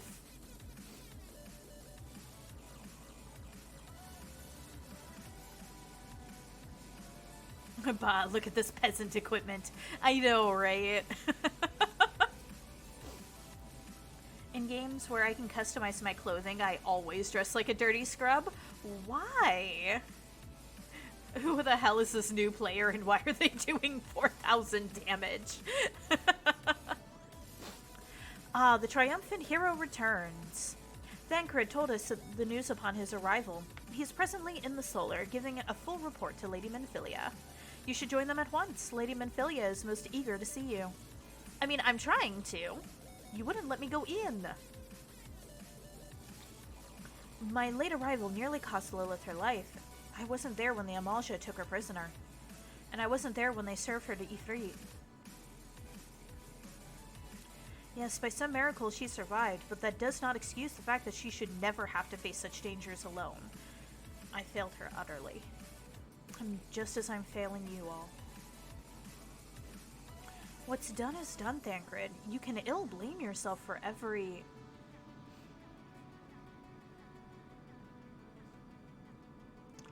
Hello, hello, Lucid Bunny Buns. So welcome by. How are you doing today, sweetheart? I hope you are having a wonderful Thursday. I'm the exact opposite. Even if I die in style. Yes. Is that Riku? No, Cinemax, that is not Riku. He is Thancred. But also, welcome by. I hope you are having a lovely day as well. It is always lovely to see you in my chat. Lilith, it is so good to see you again. Impeccable timing, my friend. I had just finished regaling Menphilia about your heroic exploits. Thancred has told me everything. You have done well to return to us. No, Riku with 2 Ks from Final Fantasy X. Oh, gotcha. No, that's Menphilia. That not that Riku either. Oh, I see your character. You look pretty and accurate. I hope you have a lovely day as well. I haven't actually been awake all that long today. But the time I have been awake has been cool, white, nice. Thank you very much for asking. The perils you faced were undeniably great, yet part of me believes that I had no cause to fear. And now we can put paid to our long investigation. As we suspected, the Amalja undertook the robbery and the abductions with the aim of summoning their primal, Ifrit. Nor is this tale limited to Ul'dah. Similar incidents have been rife in both Limsa Lominsa and Gridania of late.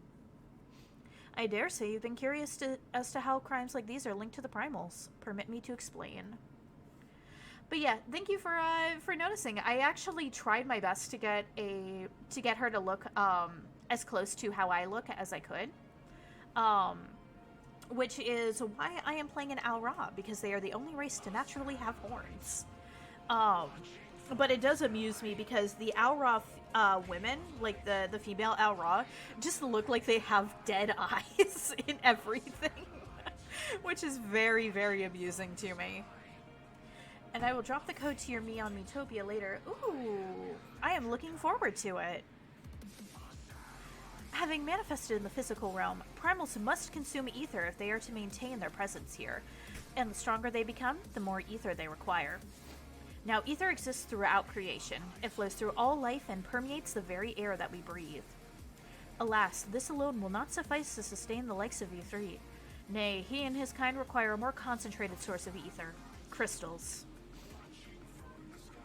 It is for this reason that incidents involving crystals can often be traced back to a primal. Which leaves us the why of the abductions. To understand this, you must first understand how primals are born. When all is well with the world, primals possess no physical form. Their essence is dispersed across the great river of ether. However, when the world is plunged into chaos, those who worship the primals cry out to their gods for deliverance from suffering. These cries serve as a beacon towards which a primal's essence is irresistibly drawn. It is this coming together, or etheric coalescence, which grants the being's physical form. Once born, a primal gains strength from its followers' worship. The more numerous and fervent they are, the more powerful their god becomes. But the primals are seldom satisfied with such reverence as their adherents freely give, and in order to gain more power, they do not scruple to create followers. They do this by tempering mortals, a process to which you yourself were subjected. Yet even as Ifrit took your comrades in his thrall, you alone remained unaffected. This is thanks to the power you possess, the Echo. We know not the why of it, but those blessed with the Echo are immune to primal influence. It is as though a greater power protects us. When first you came to us, I told you that the Echo would be instrumental in dealing with the primal threat. I trust you now begin to see why. The might of the Chad of Light.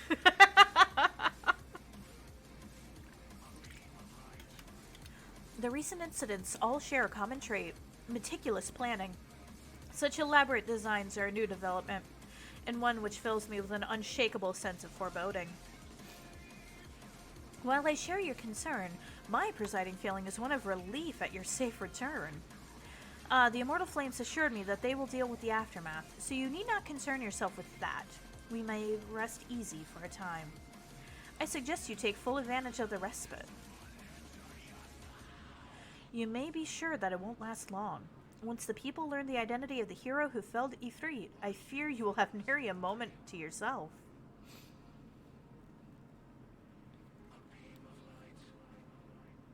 So I have a lot of theory crafting in regards to the Echo and Heidelin and tempering and all of that.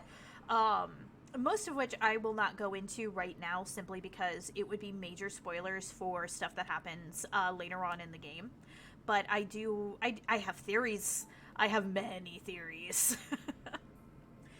Whether she intended to do so or no, Minfilia neglected to tell you of something I think would be best if you heard from one of us. It concerns the tempered abductees that were rescued. I'm sorry to report that they are all to be put to death, the flames with whom you were imprisoned included. Needless to say, this information must not be made known to the public. I swear to you that we would not do this if there were any other recourse. But once a man is tempered, he is tempered for life. His very existence lends strength to the primal whom he cannot choose but worship. And so we Scions continue our fight, that no more innocents need be sacrificed. I hope that you will continue to stand with us. But I should be going. I must offer my apologies to the Flame General for the losses his people suffered. Till next time.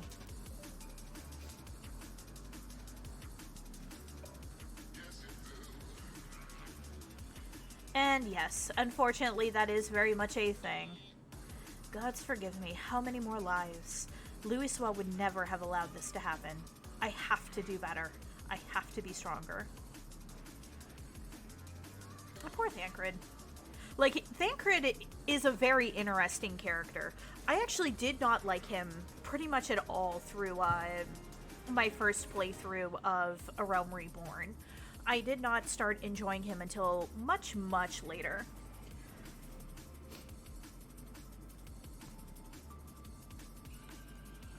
Hot Shots Part Go is free on YouTube with ads if anyone wants a good parody of Rambo. Good for a laugh. I mean, I'm sure that is amusing. I prefer, like, not advertising that sort of stuff in my chat, though. If you want to post something about that on Discord, you're more than welcome to. Like, you can pretty much feel free to advertise whatever you want in my Discord in the self-promo channel. But not so much in my chat, please, unless I ask for recommendations for something. Until not so very long ago, you were but one of the many adventurers seeking to make their way in Eorzea. But for your character and courage, you were raised to the esteemed post of envoy. Thereafter, you traveled the realm, aiding those in need without thought of a reward, confirming to Thancred that the Scions would benefit from your aid. And no sooner had you joined us than you personally bested the primal Ifrit.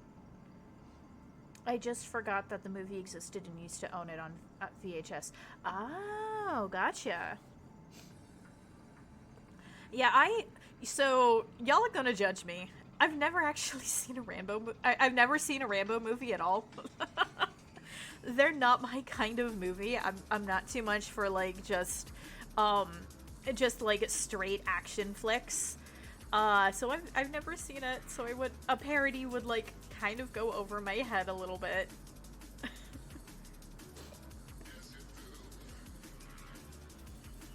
You have achieved a great deal in a short time, and won fame in so doing.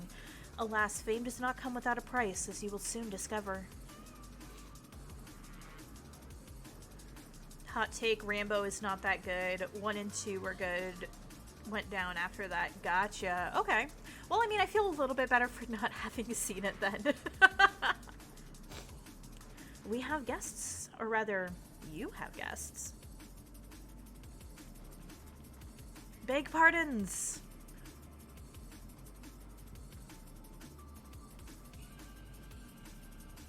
Ah, Lady Menphilia, radiant as always. I am given to understand the Scions of the Seventh Dawn have but recently welcomed a new hero into their midst. And I am here on behalf of the Maelstrom, Grand Company of Limsa Lominsa, to offer said hero a place of honor within our ranks. The latest one felt like it was just trying to make an ending for the series. I mean, to be fair, it might well have. Like, hasn't Rambo been going on for, like, years and years? I want to say that, I want to say that that movie series is, like, older than the amount of time I've been stuck in the mortal realm. As you can see, Lilith, your recent exploits have garnered you the attentions of the Grand Companies of Eorzea. Each organization would have Ifrit's Bane for its own. To this, all three have sent officers to court you. They would not ordinarily go to such lengths to enlist a new recruit. That they have is evidence of high regard for you. I find myself wondering how word of Lilith's deeds spread so quickly, that the immortal flames should know for a triumph is to be expected, but what of the other grand companies? Mom says you're in trouble, Tataru. Your reputation precedes you, Mistress Nox. 'Tis no ordinary woman who can face a primal and emerge the victor. The Order of the Twin Adder has need of valiant women such as you. Join your strength to ours, friend, and together let us ensure that peace ever reigns over the Twelveswood. What a pleasure it is to finally meet you, Mistress Nox. My comrades speak of you in the most glowing terms. Why, even before you aided us against the Amalja and their dread primal, yours was already a respected name in Ul'dah. Our people know you and love you well. A woman of your talent belongs with the immortal flames. Join your strength to ours, friend, and together let us secure a prosperous future for Ul'dah. To court you. Ew, get the hell out. I mean recruit you. Oh. Oh. The Admiral was not exaggerating when you said you have the look of a hero. Full often does she speak of you, friend. It is only natural that we should want for you for the Maelstrom. Join your strength to ours, and together let us see the grand vessel of Limsa Lominsa to the shores of glory.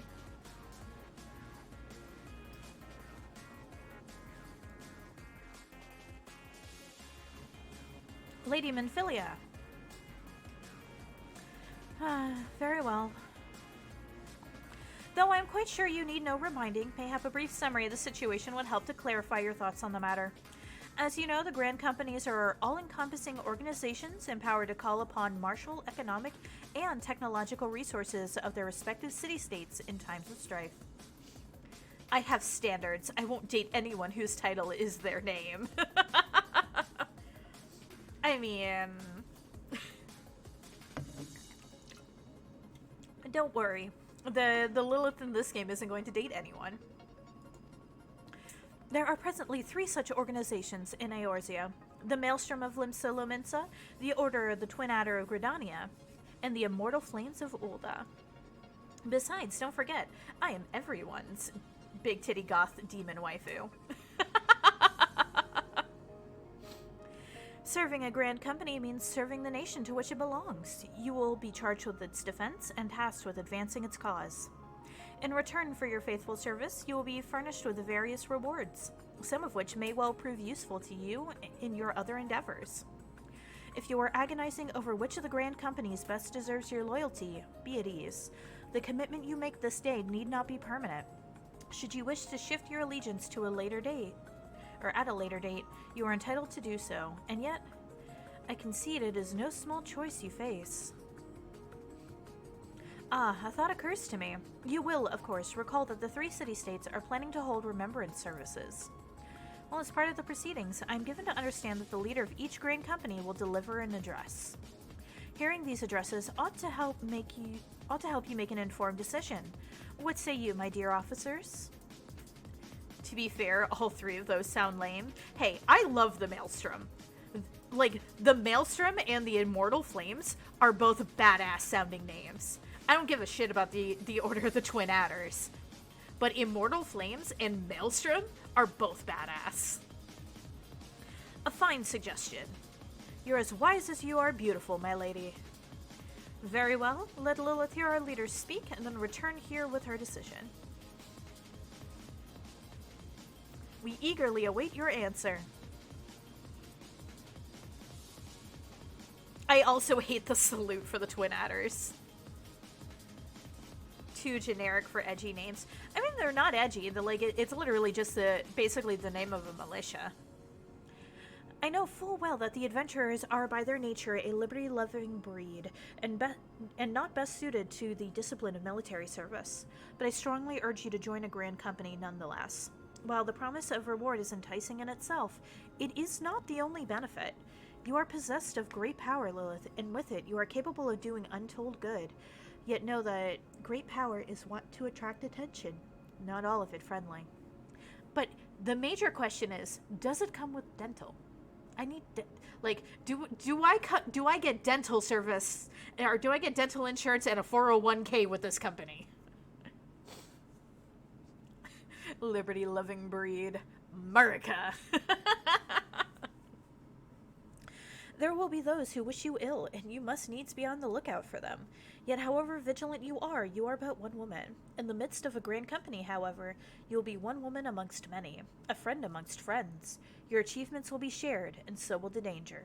I can think of no better arrangement. So what you're telling me is I get health insurance. Of course, joining one organization need not mean leaving another. I hope that we can continue to rely upon your aid. The 12 know that we will have need of it in the days ahead. The grand companies seek to protect their own nations. We Scions, on the other hand, seek to preserve the future of Eorzea as a whole. Similar, yet not quite the same. Now then, I expect that you will be afield more often in the future. As such, I would have you carry this link pearl with you at all times. It will allow us to stay in touch regardless of location. Well, if you have a white mage around, death is more of a gray area. True. Being revived is a very nice thing. Eorzea is changing, Lilith, and you have the power to help shape it anew. None can say what the morrow will bring, but so long as we believe in ourselves, there is naught we cannot achieve. Now it is time you made ready for your journey. Before you depart, be sure to speak to Tataru. She will appraise you as to where and when the remembrance services are due to take place. A necromancer is just a late healer. Changed my mind. I mean, yeah, basically. My lord, that reminds me, I'll have to tell a small story about my D&D character I played alongside one time. Yes, tell us the story. Final Fantasy XIV is a great time for D&D stories, so please, please do share.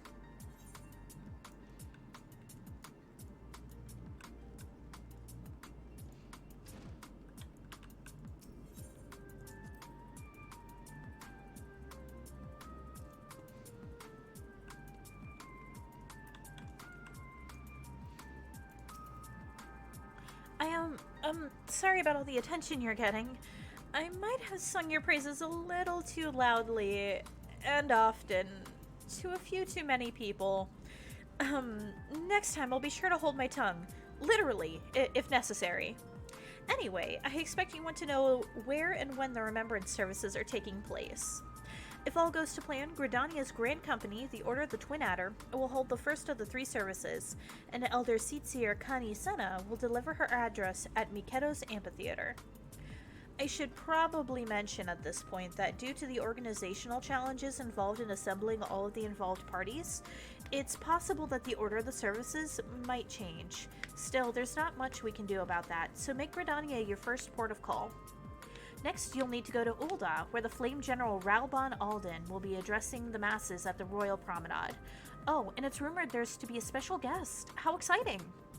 Last but not least, you must make your way to the stateroom in Limsa Lominsa, where Maelstrom Chief Admiral Merve Blosvin will be giving her address. The room is accessible via the Admiral's lift. Identify yourself to the sentry, Xanthale, and he will admit you. Got all that? Well, off you go. I hope you find the remembrance services suitably educational. I suggest visiting the city-states in my prescribed order, though with your record of impeccable timing and luck, the schedule may well change in favor of your preferred travel plans. Farewell.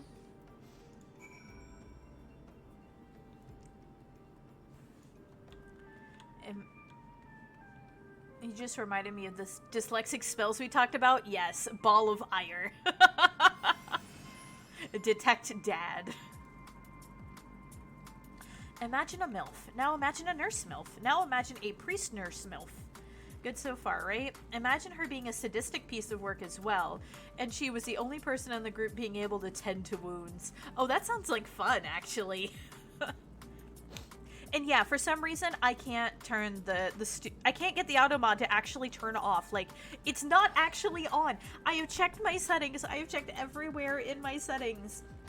Like, auto mod is not turned on. I don't have, like, I don't have it set to where, you know, it should be blocking any words, and yet it does. I hate it.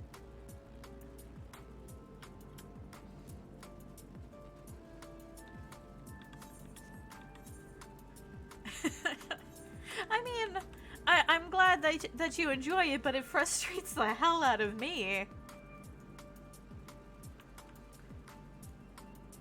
This is just like, I want y'all to be able to chat freely and not have to worry about the auto mod. And then it's just like, nope. It's gonna be a dick.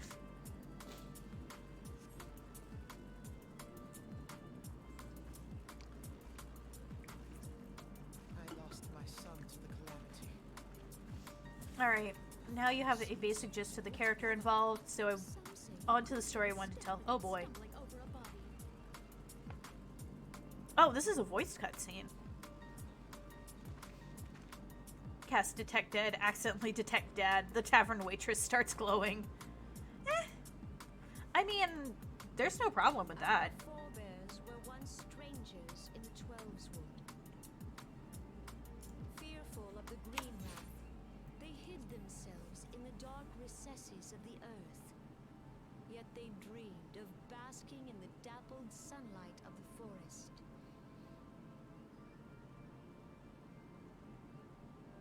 Through great effort, they proved their worth to the elementals, and were granted a place beneath the boughs. So it was that Gridania was born. I should probably, some 5 like, centuries ago. turn that down so y'all can actually hear the voice. The Hyur and the Ellison settlers sowed the seeds of our civilization. There we go. And soon, they were joined by folk of all races. This way, I don't have to voice the cutscene myself. So nourished by the waters of unity, and blessed by the light of the Oh, matron, hey, look, it's the twins again. Gridania We haven't seen flourished them in a into while. the great nation it is today. Do you see the Gridanian standard? There, hanging behind the Elder Seedseer. The entwined serpents represent the unity between Hyur and Elizin. An elegant symbol, do you not agree? God, I forgot their, like... In I accordance forgot with what the their will voices of the sounded elementals, like we have in this. embraced a life of peace. Alas, our neighbors have not always sought the same for themselves, nor for us. Though we Gridanians have no love for war, we have still less for those who would threaten our way of life. Ever have we fought to protect the sanctity of the Twelveswood. When the Garlean Empire brought its war of conquest to Eorzea, we rallied under the noble standard of the Twin Adder that we might push back the encroaching darkness. And it was we who prepared the ground for the reformation of the Eorzean Alliance, that all the peoples of this realm might stand united against the common threat.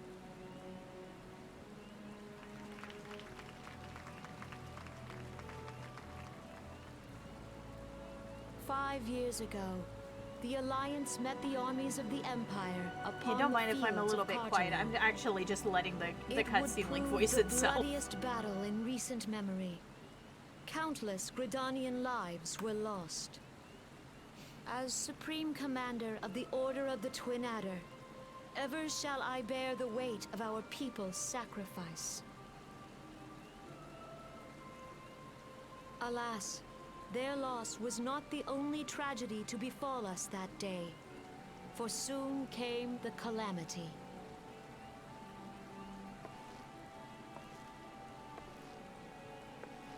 The scars borne by our forest That's fine. That's are a just the one constant reason why I'm here. reminder of Gone. its violence. Wow. Our lives have been irrevocably I actually changed. like the voice acting in this Each game. That's why I'm waking letting hour it like a just struggle play to out. survive. Driven to desperation, some among us have strayed from the path of righteousness, resorting to banditry, poaching, and other unconscionable deeds. To compound our woes, the Ixal have returned in force, emboldened by our suffering. Take the They compliment. test our defenses No. nigh without cease, and prey I upon refuse. the vulnerable. I'm bad at taking So compliments. beleaguered from within and without, it is of little wonder that our unity now falters. Dark times are upon us. Time was a man could walk the high roads without fear. On this day, 5 years ago, countless Eorzeans laid down their lives that we might behold another dawn. Please join with me in honoring their memory.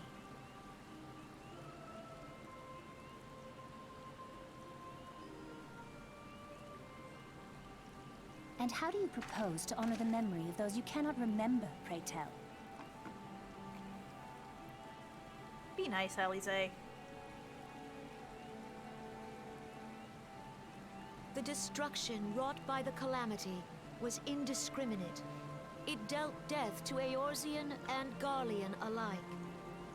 Yet while we have labored to rebuild our homes, to rebuild our lives, the Empire has set about raising steel fortresses here in the Twelveswood. Let none be mistaken. The Garleans remain the greatest threat to our survival.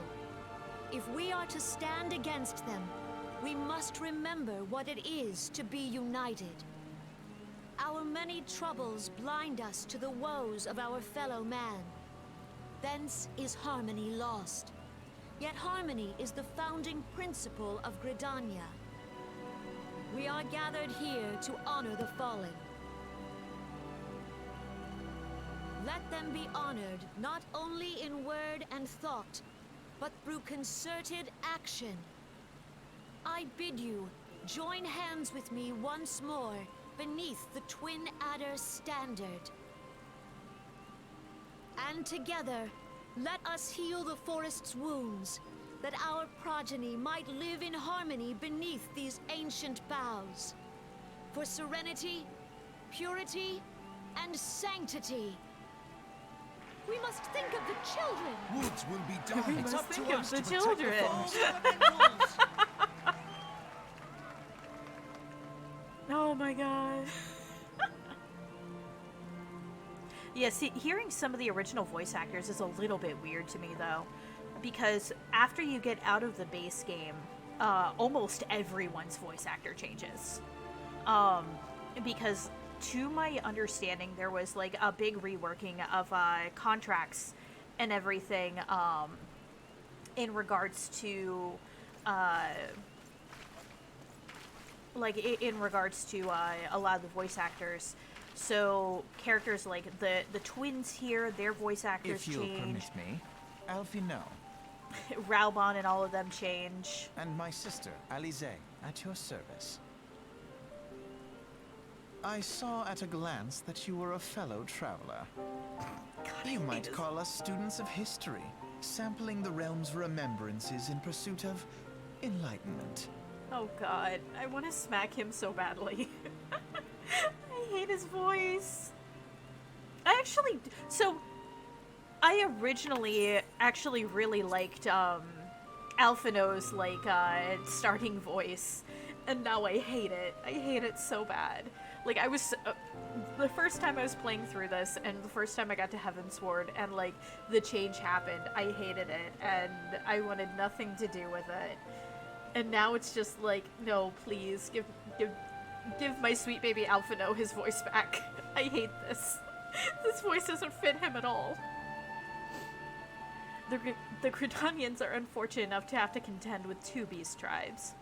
The Ixal are unquestionably the more troublesome, being of a naturally warlike disposition, and want to summon their bloodthirsty primal Garuda. The Sylphs, by contrast, are peaceful in nature, being mischievous rather than malevolent, and have long been on friendly terms with the Gridanians, until recently at least. Alas, they have grown aloof, a change observed at roughly the time they summoned the primal Ramu. The Gridanians have no love for war, and they consider open conflict a last resort. Though they clash with the Ixal ever more regularly, you may be assured that they do so in self-defense. As for the Sylphs, they are yet bound by a peace treaty, though one wonders how long it will be before it is broken.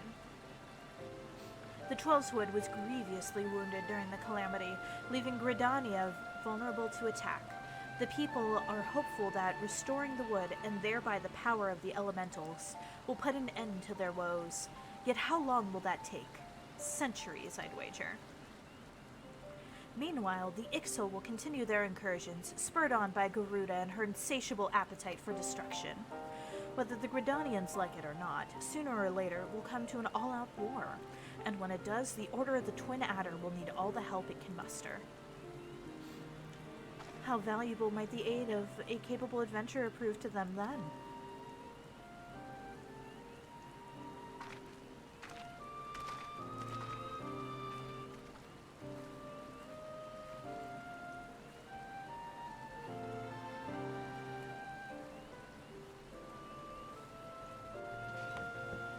So the characters are Sadistic Priest MILF, Hot Gay Elf Rogue, Busty Half-Elf Bard, Young Human Fighter being the target of all their advances. The location, a freshly plundered crypt of a noble family dealing with necromancy. Scene plays out as follows. Party finds some strange enchanted rope, finds out it is highly conductive to magic. The rest of the adventure went exactly as you would imagine. My poor fighter boy. He was whipped to be healed. Poor thing. Not the elf, though. He enjoyed it. Kinky bastard. You gotta love the too kinky to be tortured sort of deal.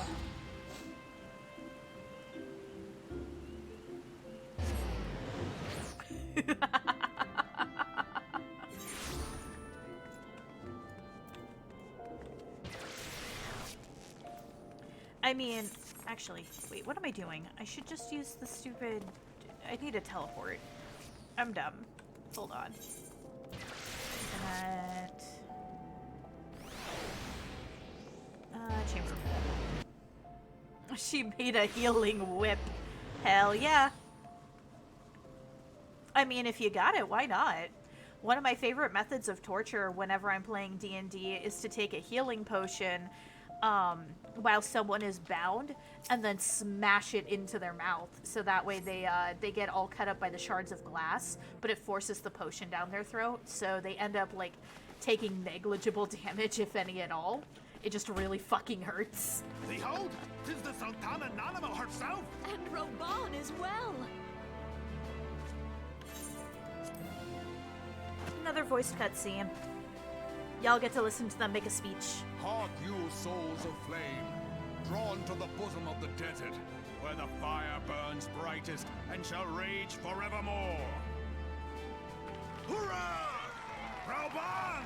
Again, hearing Where this voice is since weird to me. antiquity, under the sage and judicious rule of the Ul dynasty, we have wrought sand into gold. But I like his original voice Where better by the than most of grace the and others. glory of Naldar have our brave sons and daughters flourished and prospered. I speak of Uldar! My dead-eyed character in the At in the the Flame crowd. General's back flies the Grand Company's standard. Note the sigil.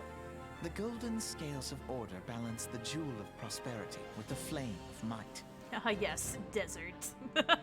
Great and many are the gifts our nation has given the realm. In Eorzea's darkest hour, on the killing fields of Cartano, none spent more in blood and gold than we. Thus was the 7th Imperial Legion laid low. So that's how it happened. How soon history forgets.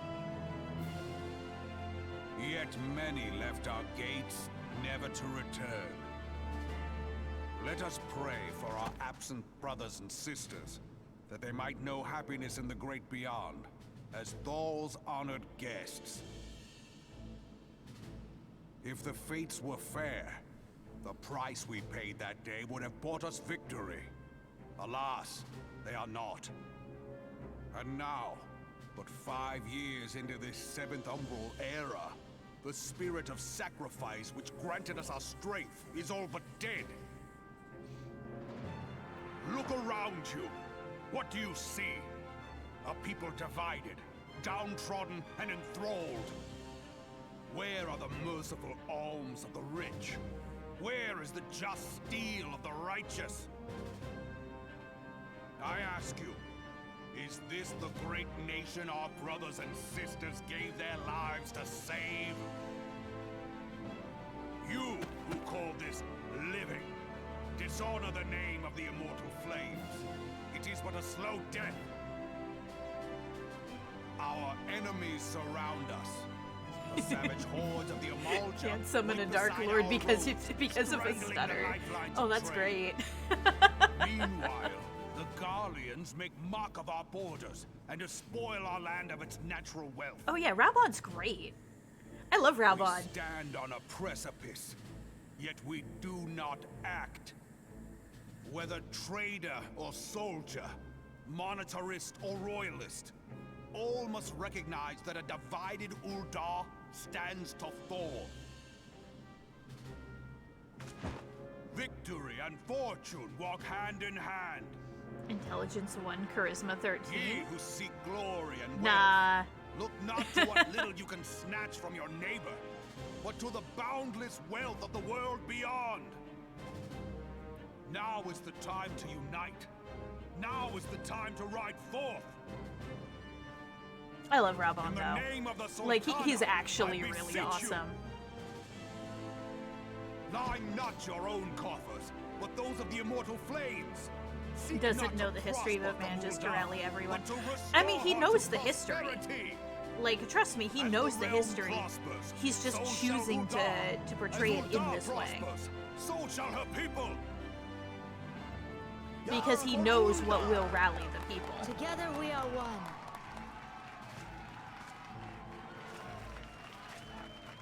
Your grace. Raubon?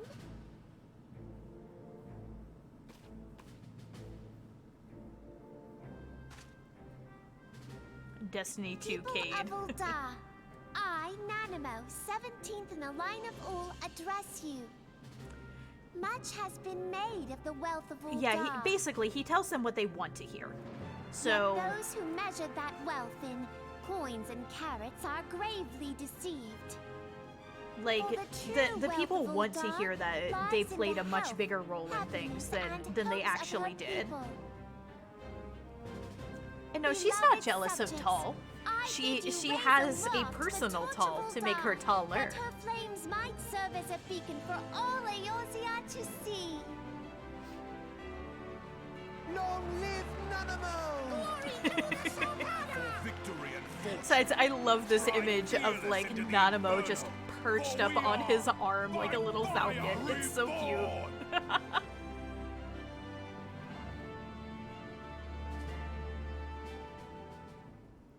I want her to fly around on a UAV. Fancy meeting you again. Yes, yes. Hello, Alphino. So, but yeah, no, Raubon, like I said, Raubon knows the history. He's literally just spinning it so that way, it would reach the hearts of his people better. It is literally what that was. Because to be honest, as you saw from the way that, like, they treated the character when they thought they were just a refugee, the Uldans are pretty self-centered.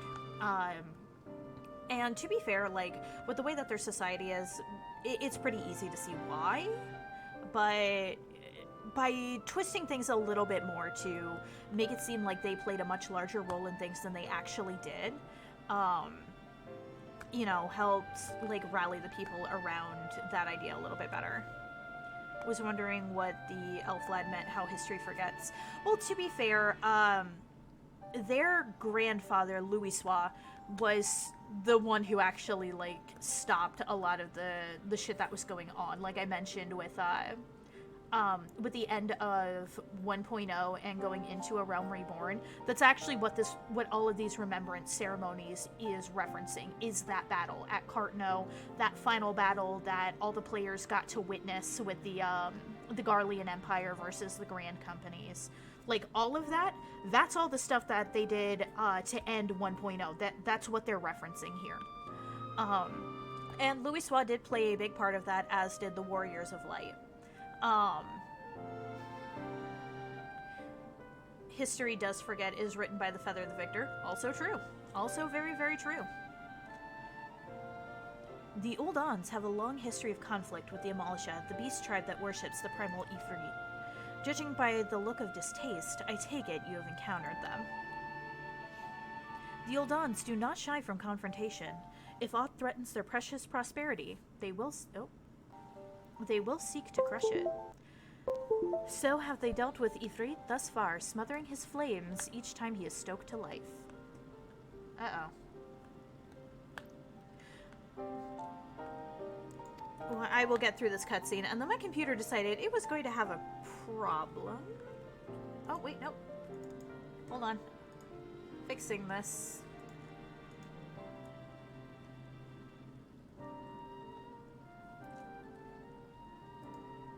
There we go. Okay. My face is back working properly again. Don't know what that was.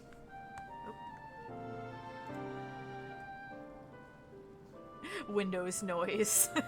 Never a bearer of good news, usually. Yeah, my computer just decided it was going to have an issue, and now my blinking isn't working correctly. What in the world? What? Why? BTS, what are you doing? Hold on. Okay, I can see myself blinking. Okay, I'm blinking again. There we go. Much better. She's trying to hint at something. Yeah, I was hinting at the fact that my camera went weird. Yet he is but one of several problems. Though they've been quiet these past 5 years, the Garleans have not gone away. Meanwhile, refugees continue to arrive in droves, and Ul'dah has no clear policy on how to deal with them. After all, not even the Sultanate's coffers are bottomless, and even assuming they had the coin, resources will ever be finite. Hey, thank you very much for the follow, YXR11. Welcome to my lair. I hope you enjoy your time here. Every time I see that face thing, I want to try streaming as SNES Andros from Star Fox. That giant gray pixel face. Oh, where it's like where it's showing the tracking points for my face. Yeah, I know what you mean. I am down for that. Absolutely, I would love to see somebody make a model out of Andros. That would be cool. Which brings me back to the subject of Ifrit. It has been observed that the Amalja are summoning him with ever-increasing frequency. Every time they do so, the Uldans send their forces to smite the Primal, and although they invariably succeed, each victory is bought with blood. It is a war of attrition which they cannot well sustain. Small wonder, then, that the Immortal Flames are eager to recruit more members. Why is my mouth not working properly now? As such a desperate hour, an adventurer of your experience would be a most welcome addition to their ranks. For their sake, I hope that the Flame General's words struck a chord with you.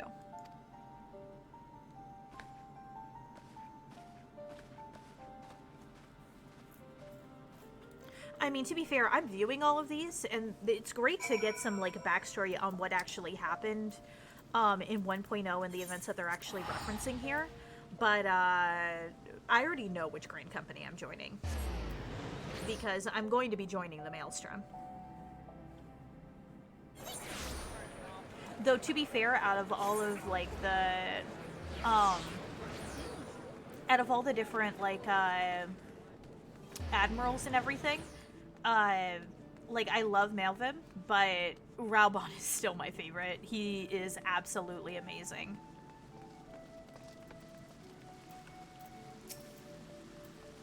Here to attend the Remembrance service. Be quick, the Admiral is due to give her address at any moment.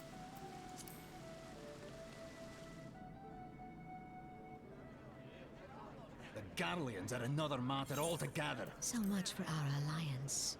It's sunk beyond the seabed.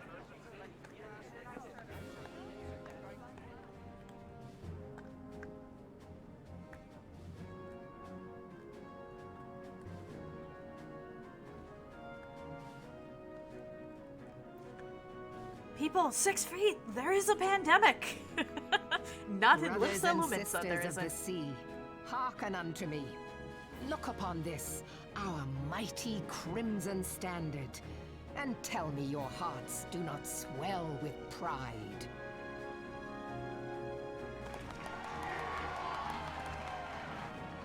"700 summers have come and gone since our forefathers first ran aground in this fertile bay. In that time, guided by the Mother of Oceans, Limsa Lominsa has grown from humble fishing village to uncontested ruler of the 5 seas and beyond." She's so pretty. I love her so Ah, much. yeah, ah, yeah, ha. Did you look as the Admiral bid you? It is a rather stirring standard, I must say. The crimson field is meant to signify the blood of fallen crewmates, while the black longship represents a pirate vessel. When the Garlean Empire marched upon Eorzea, we assembled beneath the Maelstrom standard, and our grand company was reborn. All answered Kind the of call. put from the Lilith on my Knights of the TV again and learn so I can Barracuda feed my to Hilthier's bloody curiosity executioners. Shadowverse. And Oh together, man, we I met get to be on the our TV would-be again. Hell yeah. conquerors upon the field of Cartano. That day, the world bore witness to the united strength of Limsa Lominsa. I swear to you, no army ever fought harder or with more courage. Yet many of ours did not survive. Join me now in remembering those who fought in the name of freedom and fell. Enjoy your May lurk, their Jogi. souls be returned to the sea. I want a Google Glasses and watch this stream while I work. Aww. Freedom. Yes, they have always been rather fond of their freedom. Much as the beast tribes have. Small wonder. Beneath the surface, one would struggle to tell them apart. It has been 5 long years since the calamity struck. 5 long years of tireless rebuilding. Yet still the wounds of the calamity fester and weep. But when I stand atop the mizzenmast and gaze out upon our battered and broken vessel, I see an undying spirit. Did we not build all this from the wreck of the Galadian all those centuries ago? Shall we not do so again? Yet there are those who would see this ship of ours sink beneath the waves of the restless Rotano. The Sahagin creep ashore seeking blood for their accursed god. Those fishback The Sahagin bastards. have risen? While the mines of Ogomoro spew forth kobolds who push ever south, despoiling our lands as they go. These savage beast tribes will be the first waves to crash against our creaking hull. And behind them swells the grim tide of the Garlean Empire. So, Even to begin now, with, the Malvin curs was fly my their favorite flags within amongst our the borders. the Doubt leaders not of the but different that they will be upon us ere brand long. companies. But We are well the way nigh like she surrounded. handles certain things Yet that there happen are on those the motherfuckers. who would rather turn their Hello, swords hello. against their crewmates than our cannons against our foes. How can we hope to Hello, repel many motherfucker. Okay, enemies why is when it doubling mutiny like breeds that? below That only started deck? this stream. There is but one course left to us. One bearing that will bring us victory over the beast hordes and the Empire both, and see this ship safe to port. That's weird. We must mend the rift the calamity has reopened twixt pirate and maelstrom, and stand fast I will have with to our take a look into adventurer that and figure out brothers why against the that's coming doing tempest. that. Mark ye well, a crew without unity is no crew at all. 'Tis but a mass of drowned men. I would definitely show up to this gathering dressed as a pirate. I mean, they are To all me, pirates, then, like, brothers actually. and sisters of the sea, gather beneath the undying crimson standard. Like, they and are pledge quite me literally your pirates. strength, your skill, your wisdom. And with the guidance of the navigator, this great vessel of ours shall ride the waves till sea swallows all. Long live the Admiral! Gather the lads! But yeah, like I said, she used to be my favorite, like, bar none. And then the way she, to the 7 hells, Admiral! the way she handles certain things that come up later, kind of ruin a lot of that for me. Because there are certain things that happen later that she does not handle Fancy well at all. meeting you again. I mean, Blackbeard, Pegleg, and all have a wraith on my shoulder, wyvern. Just come up with a parrot. It's fine. There are parrots. As the Admiral mentioned in her address, Limsa Lomensa is plagued by 2 beast tribes. The first are the fish-like Sahagin, worshippers of the primal Leviathan. The second are the kobolds, who dwell beneath the earth and take the primal Titan for their god. As if the beast tribe's presence weren't troublesome enough, the Garleans have also chosen to erect a fortress right in the Lomensans' backyard. And that is to say naught of the internal strife. As a nation of pirates, there is no end to the blood feuds between the various factions, and while they fight amongst themselves, the Garleans whet their blades and watch. If the Lomensans are to have any hope of withstanding the Empire, they must first resolve their own affairs. Differences must be set aside, and the primal threat dealt with once and for all. To this end, I expect that they will soon take decisive action against the beast tribes.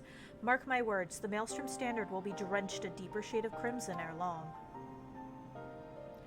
That a capable adventurer like you would be a valuable addition to their crew is beyond question.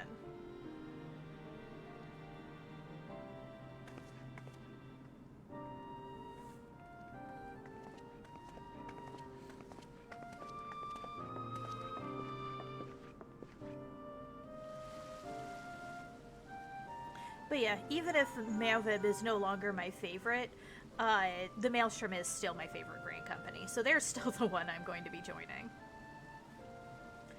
This is Minfilia. You are well, I hope? Would I be correct in thinking that the final remembrance service has now concluded? A moment ago, you say? What a coincidence. Jesting aside, I trust you remember our guests from the Grand Companies? Well, delighted though we are to have them at the Waking Sands, it would not do to keep them in suspense any longer than necessary. In short, hurry back. AKA, please get these people out of my out of my solar.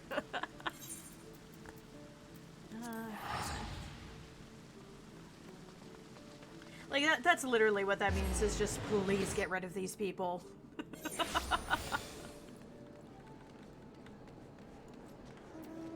Oh wait, no, that's not what I meant to do. I meant to hit sprint. There we go. But yeah.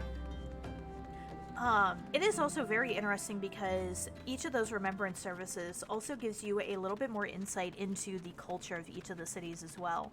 Because this game is actually written really fucking well, and there's a lot of, there's actually a lot of, like, nuance that you don't get to see unless you do a lot of the side quests. And getting to see a little bit more of the culture of the city-states and the people behind them, the people who, you know, who sort of create and enforce that culture, are also really, really cool. Like, getting to see the passion of Raubon and, you know, the way he twists things just a little bit in order to get people, you know, in order to get his people to rally around the idea of fighting the Garleans.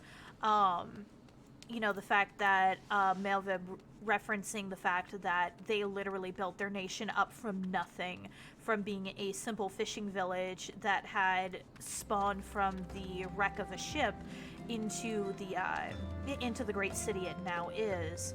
You know, the fact that the Seed Seer had the, you know, most accurate but the absolute driest version of all the events, you know, reciting it to her people. Like, it's interesting seeing the differences between them. Brack magic. I'm working on it. Unfortunately, I've been going through like the quests that I'm doing in the main story right now aren't giving me very much experience, so I haven't had a chance to level up just yet to the point where I can grab my job stone. Hippity hoppity, get them the fuck off of my property. Yeah, pretty much. Welcome back. Were the Grand Company leaders' words as illuminating as you had hoped? Aye, each nation is beset with problems. I trust you see now why your services are in such demand. Were that there were more of you. But you must be tired from your journey. Why don't you rest a while and take a moment to reflect on your decision?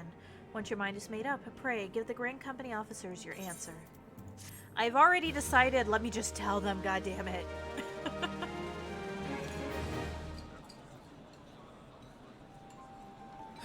The gods only know what grand company our adventurer friend will keep. The wheels of change are in motion regardless. God, you sound like such a smarmy asshole. Are you certain this course is best? Whatever do you mean, dear sister? The so-called remembrance ceremonies were little more than standard waving rallies. I mean, yes. As though the Calamity and Seventh Umbral Era warranted scarcely a mention. Well, of course they were standard waving rallies. Since you are so observant, mayhap you noticed what mention was made of the Warriors of Light? None. I suppose they must have forgotten the heroes who spared Eorzea a fate worse than the Calamity? Yes, they have literally been forgotten. That's kind of a plot point, Alphino. No, dear Alice, smarmy they ass. haven't forgotten these details. They have elected to omit them. And again, literally just what I said. They chose to, like, they know what happened. They just chose not to say it that way. Deep are the wounds the Calamity inflicted upon Eorzea. So deep, in fact, that the realm still bleeds. Needless to say, the beast tribes and their primals do little to alleviate the pain. So, the task of salving Eorzea's wounds falls to the scions of the Seventh Dawn, with a little help from our friends, the Grand Companies. Remembrance will yield no remedy. If our world is to heal, we must put the horrors of the calamity behind us. The new Final Fantasy Warriors of Light looks terrible to me anyway. I haven't seen it. Our grandfather would never entrust the fate of the realm to despots who rewrite history to their convenience. Alize, calm down.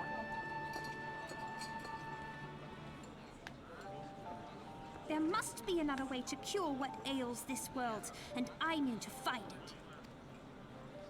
You are most welcome to try. Our paths may differ, but our destination is the same. In time, I dare say we will see eye to eye. I should hope so. And there goes Alize fucking off we are to basically for the escort rest you. of A Realm Reborn. Hope does not come into it. We share the burden of this fate, dear sister, and will prevail together or not at all. The salve will serve not only to close up our present wounds, but prevent old ones from opening anew. Like, I like, if I remember right, we don't see her for the rest of the game, for the rest of, like, base game, essentially. Like, she does not show back up until you do the Binding Coils of Bahamut.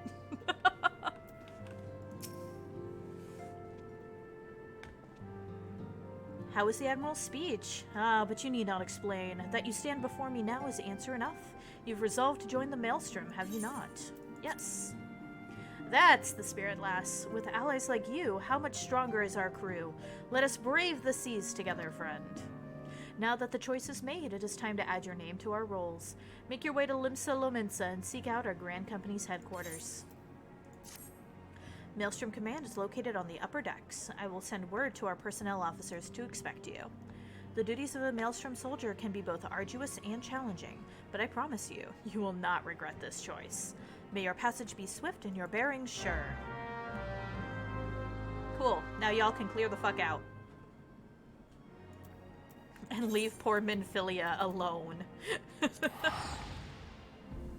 But yeah, no, I haven't seen, any of the new stuff that Squeenix has been doing for Final Fantasy, to be completely honest with you. Because I kind of don't really pay attention to it all that much. Where do I need to go? I need to go to the F Castle. Oh yeah, I can turn the music back on now, because now there shouldn't be voiced cutscenes for a little bit. But yeah, it does kind of amuse me that, like, they have Alphino and Alize show up, and then they just kind of, Alphino continues to be relevant, like, he continues to show up, but then Alize just, like, fucks off. Is this new account or new character? So this is a character I made specifically for streaming with. So I have my main still on Mateus, that is level 80, so that way I can help pull people through content if they need it. But this particular character I made purely so that way I could re-experience the base game and show you all, like, everything we're running through. Gameplay looks nice, but they look nothing like the Warriors of Light looked like. Gotcha. Well, to be fair, like, the way the Warrior of Light looks has changed pretty significantly over the years. Like, the original, like, looking like the Onion Knights, and then, you know, changing as, like, whatever the main job of that particular game comes up, you know, yeah, like, it's changed a lot, basically. There's a trailer if you want to see it. Yeah, you can feel free to link that if you'd like. Hail, adventurer. What business have you at Maelstrom Command? My name is Lilith. I believe you are expecting me.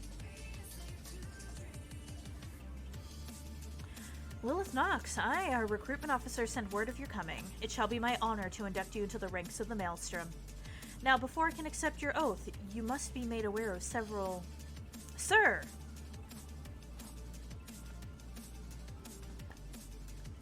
What is it, Private? And this had better be important. Sir, we've received a report from the lookout in Lower Lenosha. Imperial forces have fired upon a Highwind Skyway airship. The vessel is in bad way, sir, and appears to be banking for an emergency landing in Cedarwood. Cedarwood? Damn it, we have no troops available in that area. The bulk of our infantry is bogged down on the coast, skirmishing with the fishbacks. Nox, this is highly irregular, but I fear your first duty in service to the Maelstrom must needs be unofficial.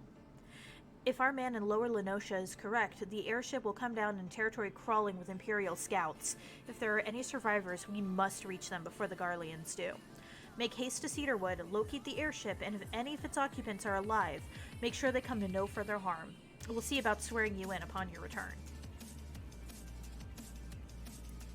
Can't link anything on Xbox, can't even use Discord. Oof.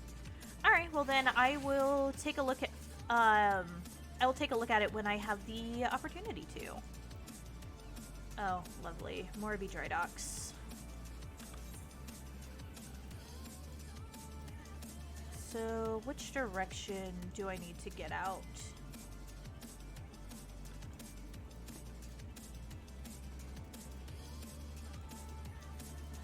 Let's see, where's the closest? Okay, so I need to head to Lower Lenosha. Cool. I just had to figure out where the hell I was going for a moment. Sorry about that. If you're interested when you're off stream. Yeah, I will definitely take a look once I'm off stream.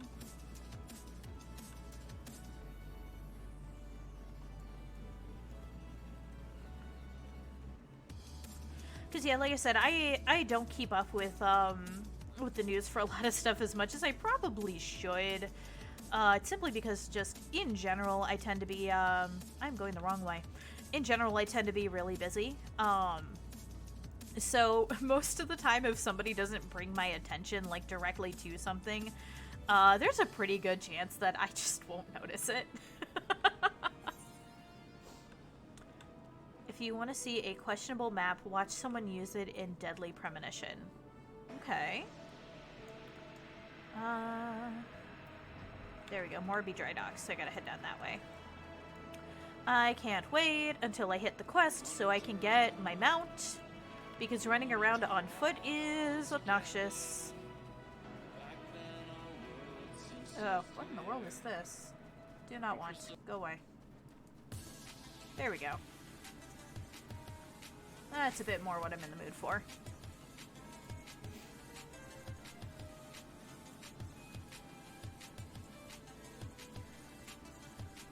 I hate running around on foot. I want a chocobo.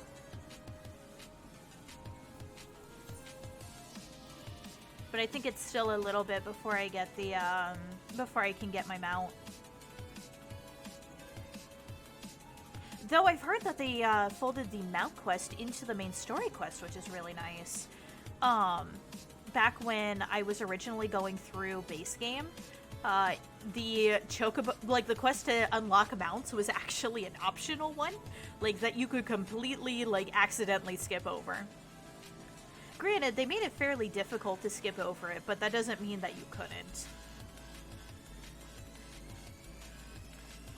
The map is either way out to see the whole town, or you're directly looking at the small area you are in, and the only waypoint that is permanently up is where you need to go next. Ooh. That's obnoxious.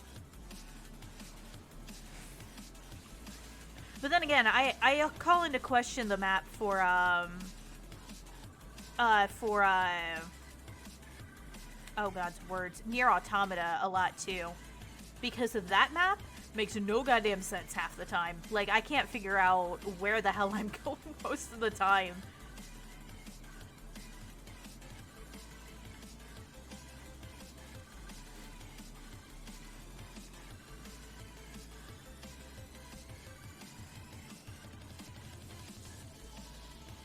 Alright. And then there's the ocean. Won't let me yeet myself off of here.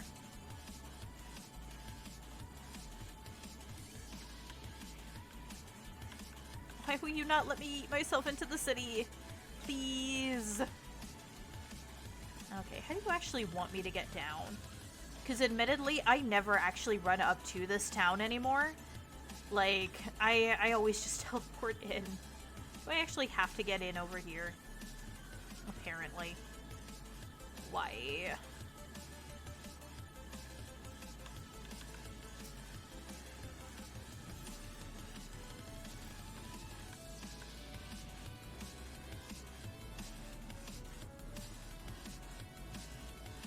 I do think the Moraby Dry Docks is a really pretty area, though.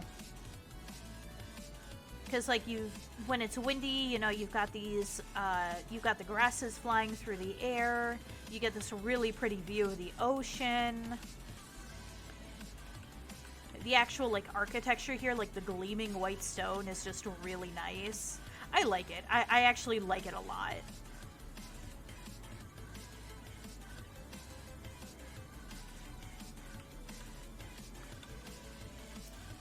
There we go. Tune to this, that way I never have to walk back here again. Okay. Now where was it that I needed to go? Okay, I need to go up there.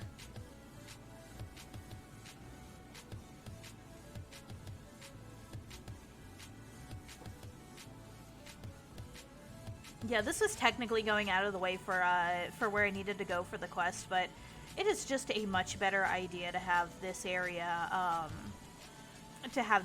unlocked. That way, just, next time I'm in this area, I can literally just teleport back here. And besides, I think some of the next areas of, the main story quests take me down this way anyway.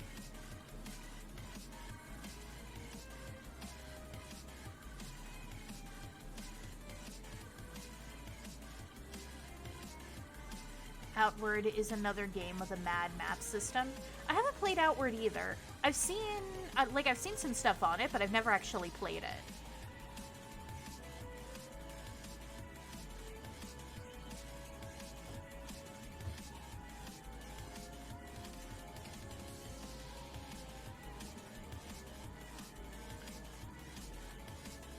Come on, let me run again. I swear, I'm gonna look up like when when we get the mount quest, because this is so obnoxious.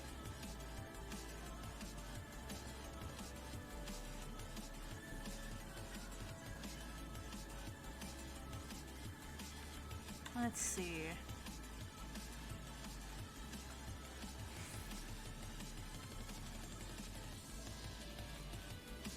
Oh, okay, so I should be able to do it pretty shortly then, because it unlocks through the Grand Company.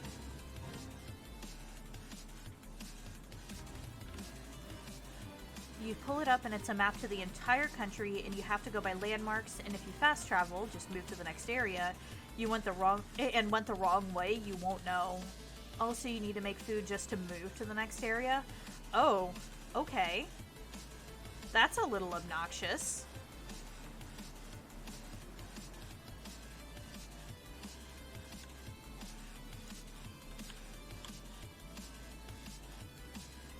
Like, I can understand if maybe games wanting to implement an odd map system, to help add maybe like a sense of more of a sense of realism to their games, but after a certain point, like, you have to realize that people are just going to get frustrated with your system. Like, we don't play games in order to experience real life. We play games because we want a fantasy, and we want to lose ourselves in said fantasy. Like, forcing us to deal with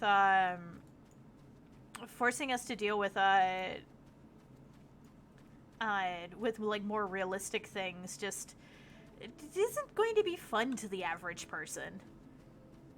Now, sure, it'll appeal to a certain kind of person, but you're gonna get a much smaller amount of gamers that are actually interested in that.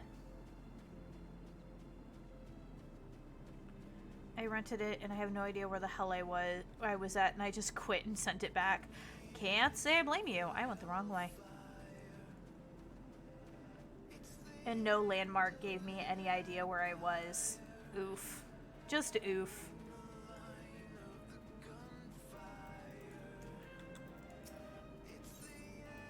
Oh, it's a duty. Yay. At least this should give me some decent experience. Because beyond the quest experience, this at least also gives me, like, whatever I get fighting the Garleans. Oh, hey! It's you!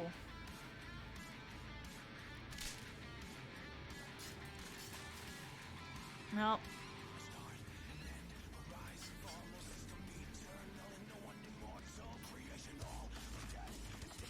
An adventurer?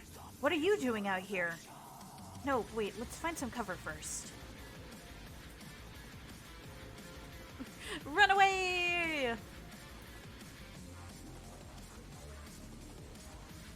I forgot this is when you first get introduced to these guys.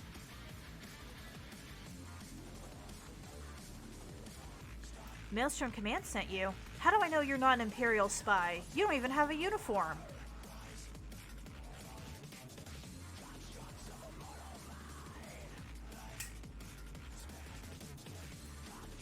Be at ease, sir. We are the Maelstrom. You're a Garland Ironworks engineer, yes? One of our lookouts reported the attack on your craft. We're here to rescue you.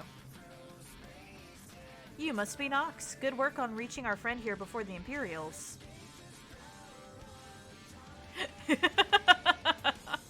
And he's just like, well, shit.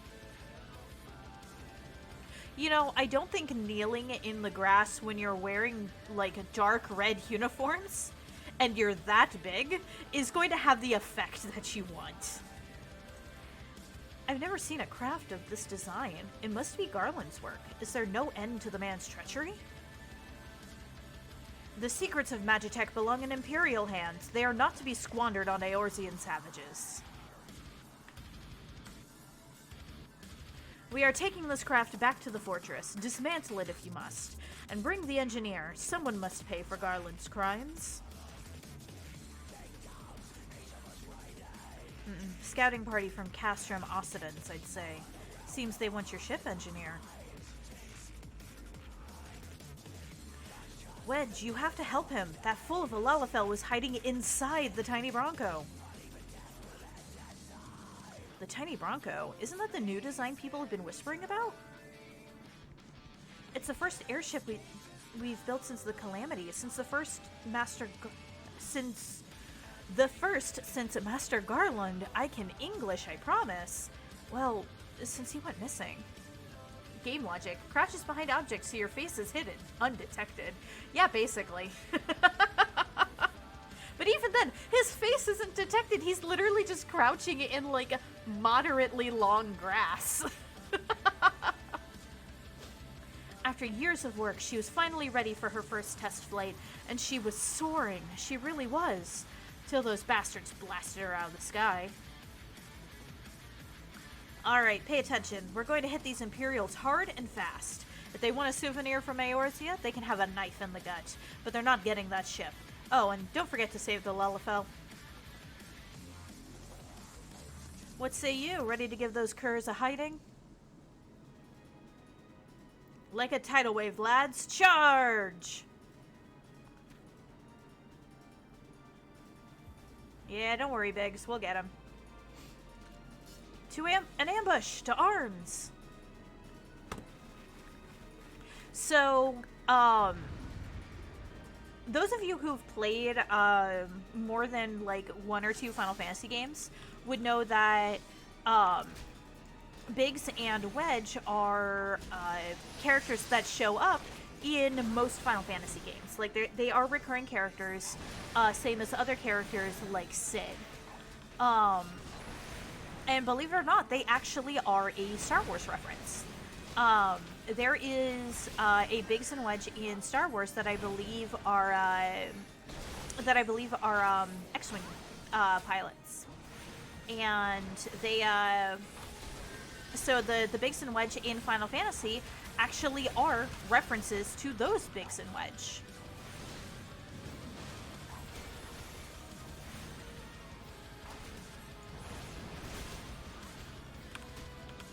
I always thought that was a neat detail.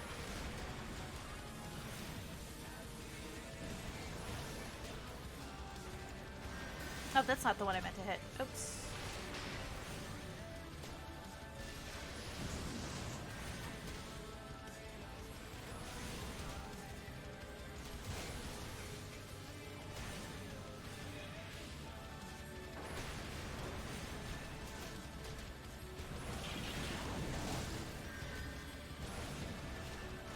Come on, go down already. There we go.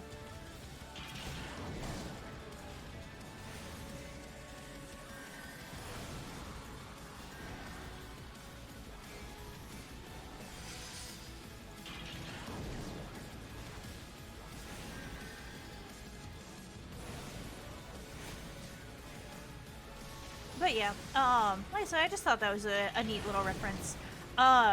I also love how, granted, we're not going to see it for a little bit yet because most of the references to other Final Fantasy games will not show up until a little bit later into the game. But, oh, that's going to hurt. But there are actually a lot of references to other Final Fantasy games in this game. Like there's like the end boss to Heaven's Ward is a huge reference to a particular summon. You know, there's a whole set of raids that's literally just you know, go fight bosses from other Final Fantasy games, like older Final Fantasy games. It's just all really cool.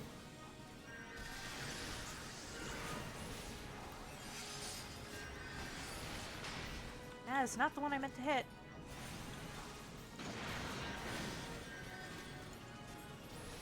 And of course, you know, there's musical cues that are taken from other games as well. Like you have, like there are tracks that come up in some of the more recent patch content for Shadowbringers that are just straight up like music from older games. You know, there's like Gilgamesh, which is another recurring character, shows up. It's all really cool. Wedge, you shouldn't have stayed with the ship. Yes, it is Biggs and Wedge. That was a close one. Too damn close. So, how's she look anyway? The auxiliary propeller is a dead loss, but I think we can wring enough thrust from the main propeller to get us airborne. A few minor modifications and we should be able to fly the tiny Bronco home. We'll stand watch until the ship is ready to take off. The Imperials will come looking for their scouts eventually, but I doubt they'll get there for a good while yet. Also, I believe the Tiny Bronco is specifically a reference to Final Fantasy VII. Because I believe the Tiny Bronco is either the airship or one of the ships in that game. We'll stand watch until the ship is ready to take off. The Imperials will come looking for their scouts eventually, but I doubt they'll get here for a good while yet. Yeah, Sid's ship, that's what I thought. It's hard for me to remember, like, which games it's the High Wind, which game, like, and, like, which games it's actually called something else. Get shot down and used to sail light waters, I think. Yeah, that sounds about right. Nox, you're free to return to Maelstrom Command and complete your induction. Ordinarily, I'd ask you to stay, but I think we'd all feel better knowing an adventurer of your ability was safely sworn in and ready on the next mission. Rest assured, I'll inform Command of the part you played today. I just wanted to say sorry, you know, for calling you an Imperial spy and all that. Got that one wrong, didn't I? Seriously though, if it hadn't been for you and the Maelstrom lads there, we'd be chained up in a dungeon by now. I'm in your debt, friend. We both are. Yes, is a Lalafell. Wedge. Thank you. We're very grateful. This is an ungrateful Lalafell. Alright. Gotta head back to Limsa.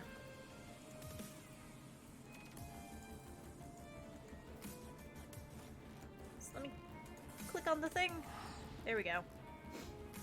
But yeah, how am I still not leveled up? God damn it.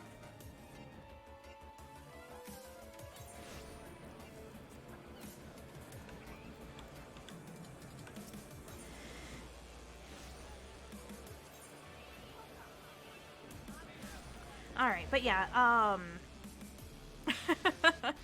I love Biggs and Wedge in this game.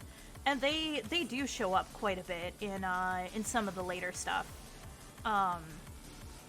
Also, I'm not familiar. At least I don't remember Biggs and Wedge from Final Fantasy 13. Granted, I did not get too far in that game. I actually never got off of Cocoon. So like there's a good half of the game that I'm missing. But I don't remember them from that game. Welcome back. I just heard the report. You needn't be concerned about the engineers. They completed their return trip without further Imperial interference. I must admit, I had my doubts at first, but it seems the stories about you are true. I look forward to seeing what else you're capable of.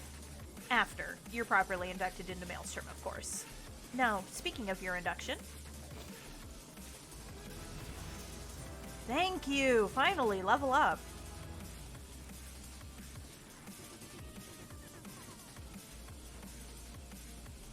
Let us start afresh, shall we?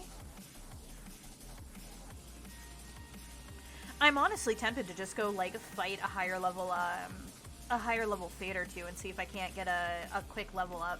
So that way I can just pick up the level 30 quest for Thaumaturge and then go get Black Mage. You are welcome here, Lilith Nox. That such a well-respected adventurer would choose to join our ranks is most heartening. Before you swear your allegiance to us, however, it is only right that I tell you exactly what it is you will be joining. A grand company is more than simply a collection of soldiers. It is an all-encompassing organization which draws upon the resources of an entire city-state to form a united military force capable of standing against a nation's deadliest enemies. We of the Maelstrom are charged with meeting the threats posed by the Primals and Garlean Empire, and solving the many problems caused by the Calamity. Every man and woman who serves under our colors has a role to play in keeping the great warship that is Limsa Lamensa afloat, on whatever heading Chief Admiral Melve Blosvin sees fit to set. As part of this grand vessel's crew, you will be expected to take your turn at the oars, for the winds do not look favorable, lass, and strength of an arm may be all that sees us safe to port.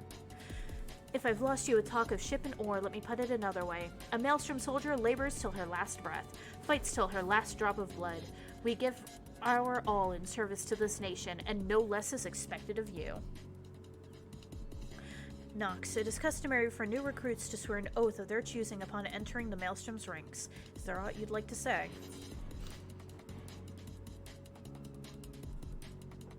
You have my sword till sea swallows all. Though I don't have a sword. I have a staff. But you have my sword. And I've no doubt we'll need it. Keep your weapons close to hand, lass. Lilith Nox, I hereby assign you the rank of Storm Private 3rd Class. You are now officially a soldier of the Maelstrom. Welcome aboard, Private. May you serve Limsa Lamensa well, till sea swallows all.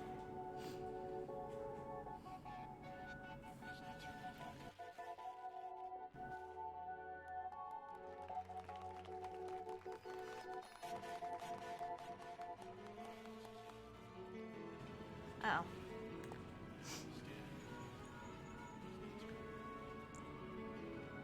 Can you hear me? This is Minfilia. An officer of the Maelstrom contacted me with news of your enlistment. My congratulations, Private Nox. I have no doubt that you are eager to make the acquaintance of your new comrades, but I would ask that you pay a visit to your old ones first.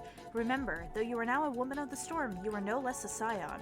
Pray, return to the Waking Sands at your earliest convenience. There are some friends here whom I would very much like you to meet. We shall be waiting. No rest for the wicked, eh?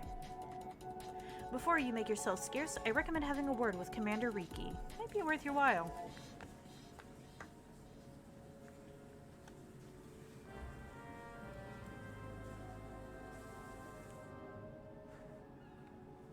You may now accept the quest. My little... Yes! Gib Chocobo! This quest must be completed in order to proceed to the end of the main scenario for A Realm Reborn. Gib, need mount. Please give.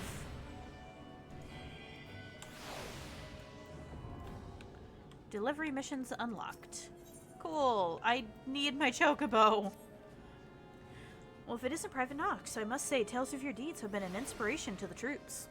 Our duties take us far and wide, and I'll wager you slogged across quite a few moms of countryside on naught but your own 2 feet. Such a sterling soldier, the Maelstrom deserves her own steed. Let us see about having one issued for you. All you need to do is obtain a Storm Chocobo issuance by exchanging company seals with the quartermaster. Once you have the steed, present it to Fregheim, and she will see you saddled up on one of our trusty birds. Cool. Yeah. Okay, cool. So I need storm seals for that.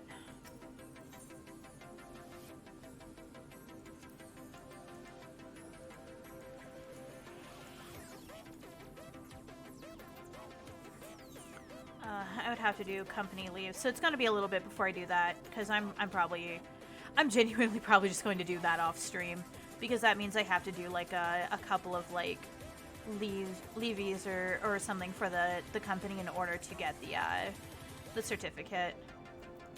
So let's just head back to talk to the Scions. How do you people get my number? I mean, of course they have the number. They're effectively the ones who gave us the cell phone.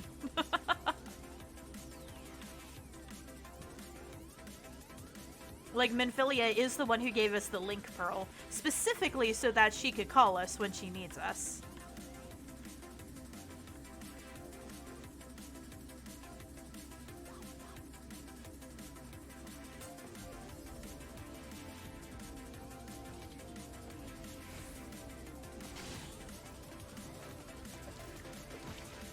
It's always fun watching the NPCs like run up and smack an enemy.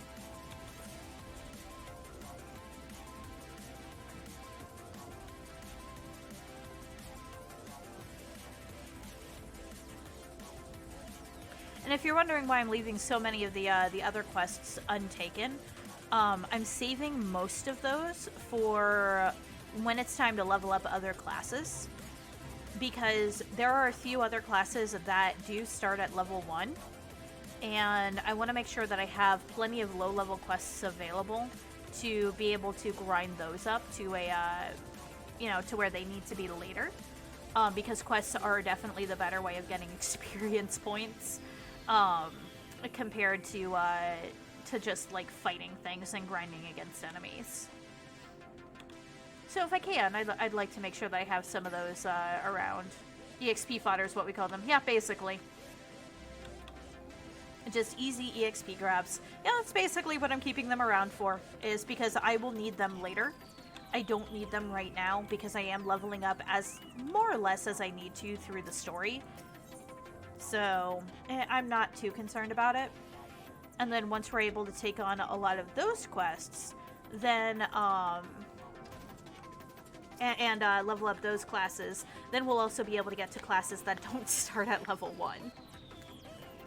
Welcome back. Lady Minfilia awaits you within. But then again, those quests that don't start at level 1 are much easier to level up via roulette. Welcome back. It seems you wasted no time in putting your skills to work. How do I know? Why, the recruitment officer called to regale me with the tale of your heroics. The pride in his voice was palpable. We Scions are truly fortunate to have you with us. Now, when we last spoke, I said that I wanted you to meet some friends, did I not? Well, I neglected to mention that you have already met. Hello, Mixie. Welcome by. How are you doing today, hun? Also, I see you are back from your lurk, Jogi. Tataru, please show them in.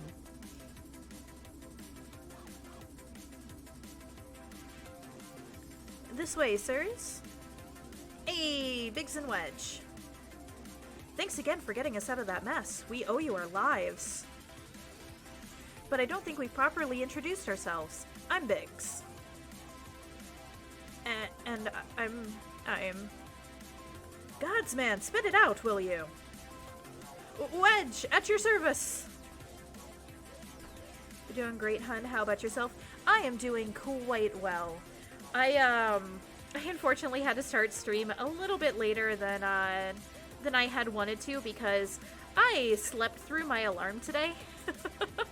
Because I was up very late last night and I set an alarm to wake me up at 10 this morning and I just completely slept through it. I didn't actually wake up until like 3:30, which is an hour and a half past when I prefer to start stream on Thursdays. I am pleased to say that Biggs and Wedge will be staying with us for a while. Magitech-driven contraptions such as airships grow ever more vital to the city-states of Eorzea. As a neutral party, it was judged that we Scions should serve as keepers of this technology. Of course, for this we needed the knowledge of experts, and so we requested the assistance of Garland Ironworks, who very kindly sent us 2 of their finest engineers. Our happy family continues to grow. On behalf of the Scions, I bid you welcome to the Waking Sands.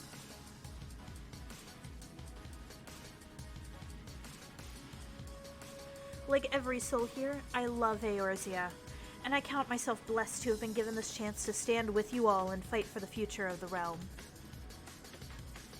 Never have I known such fulfillment, such happiness.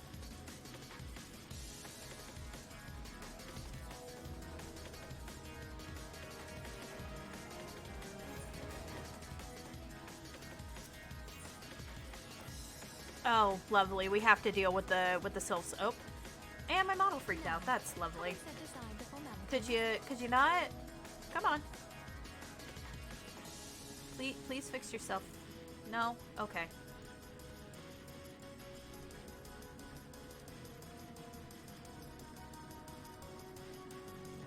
There we go. That should hopefully work a little bit better.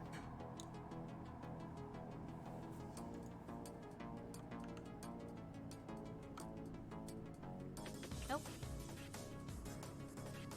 Uh-oh. Okay, there we go. It's back. Okay. That was worrisome for a moment there. Alright. We have a favor to ask of you. Oh, another voice cutscene. Ah. Have the documents arrived from the students of Baldessian? I have no idea if you guys are even able to actually hear her over the music. They arrived recently. We have conducted a study at the behest of the Order of the Twin Feather. Papalina, Ida, a synopsis if you would. Our task was to survey the behavior of the Sylphs, a beast tribe indigenous to the Twelveswood. I hate his voice. They look like thistle creams, floating ones, that worship the primal Ramu. Floating cabbages. Though technically a beast tribe, Sylphs are blessed with a comparatively personable demeanor, conducive to peaceful communication. Offering us an invaluable opportunity to learn what the beast tribes know of the primals. While Ramu's existence is well documented, the Sylphs do not, or perhaps cannot, summon the primal any longer, insofar as can be ascertained. Until such time as we know, it would be unwise to assume that the threat posed by the primal has passed. Which leaves Gridania. And as we know, we do have to in fact fight Ramu at some point. And he is obnoxious. In that regard, they are hardly alone. What we can say with absolute certainty is that Gridania has its hands full fending off Garuda, who, I need hardly remind you, is among the most savage and terrible of all known primals. And yet she's actually a really easy fight. It is essential that we approach the Sylphs in as diplomatic a manner as possible. Words and actions can be misconstrued. The only sure way to communicate our intentions is the echo. Winning the Sylphs' favor may well bring us a step closer to mitigating the threat of the primals. Will you help us? Yup. I am grateful. Lovely. Well, as much as I'd like to help, I'm afraid I would be of little use to people in Gridania. A veritable babe in the woods. Ida and Papalima, however, should be able to see the forest for the trees.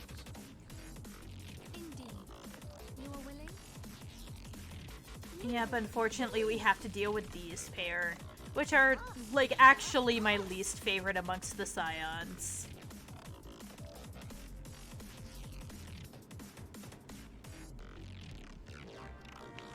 So, I mentioned before that, when I first started playing this game originally, I started off as a Lancer because I was planning on going Dragoon very early on and ended up maining Dragoon. So that means I did actually start off in Gridania, which means that my introduction to the Science of the Seventh Dawn were Ida and Papalimo. They are not a very good introduction to them. Like, Thancred can be an ass, and he's a bit of a womanizer, but at least, like, he has a decent personality, and, like, you can act, like, you have decent interactions with him. Whereas, like, I really can't say the same of Ida and Papalimo. Like, I just got annoyed every time I saw them. And so, a little bit about this area. They actually have pared down a lot of base game in order to, you know, help quicken people through this. So, the best, like, what I can say is that a lot of these quests are, like, in the high 20s, like, heading towards, like, level 30 in the original, like, version of the game. And this is actually about when I stopped playing before. Like, I got through these quests with the Sylphs, and then by that point, I was so burnt out by just all of the filler stuff that you had to do that I actually stopped playing. And I did not get back into it until many years later, until literally last year, when I lost the job that I had, and, like, I needed something to distract me while I was looking for a new job. We know far too little of the Sylphs to lay any worthwhile plans. We must call upon the Scions once more if we are to... Ah, beg pardons. 'Tis a terrible habit of mine to think aloud. But tell me, what brings you to the Adder's Nest?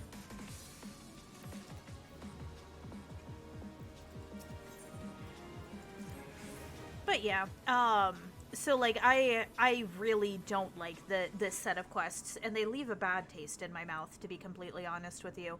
And this is my first time experiencing them since they made the changes. So I am hoping that they are significantly less obnoxious than they were the first time I went through this.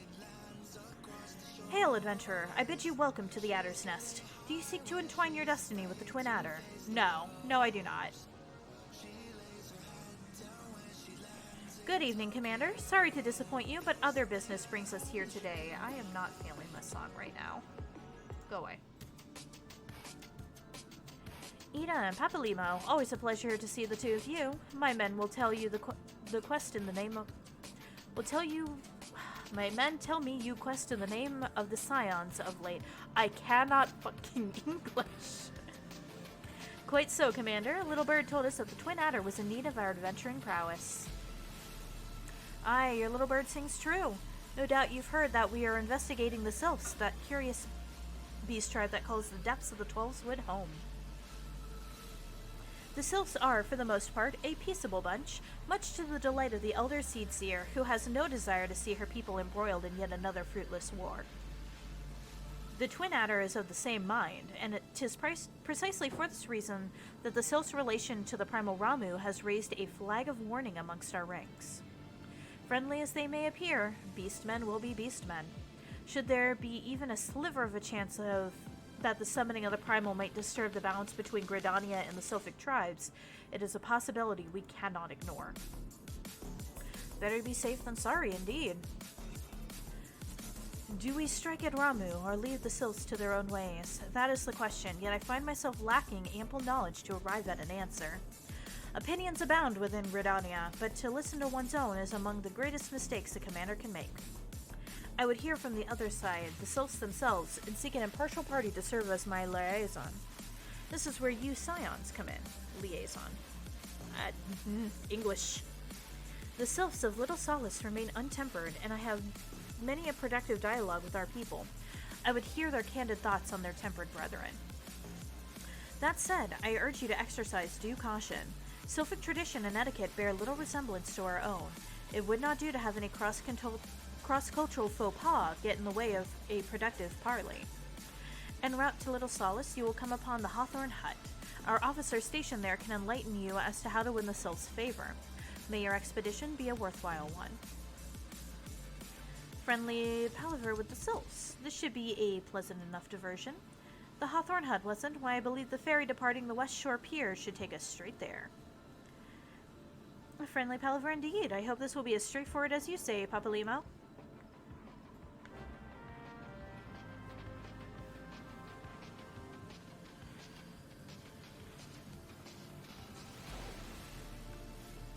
Alright.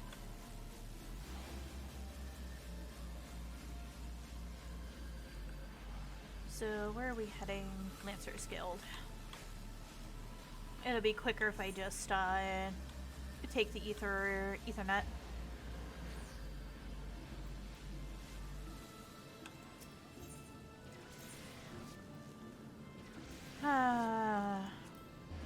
I said I hate this particular subset of quests. I don't like dealing with the Sylphs. I don't like dealing with this area. But if I remember right, there's a good bit of fighting that we have to do here, so maybe I'll be able to get the level ups that I need. Oh wait, do I have to talk to you again?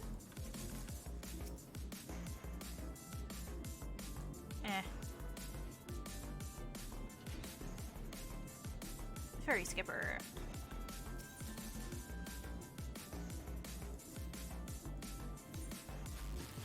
But yeah, was this the right way to go? Yes, it was.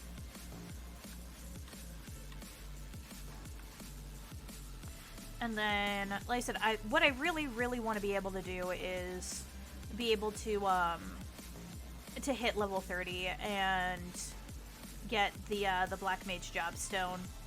If I can do that today, I will be happy, and then I'll be able to end stream.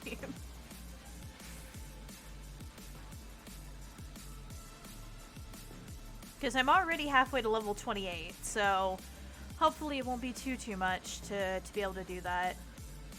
I might pick up 1 or 2 quests in this area to see if I can grab just a little bit extra experience as well.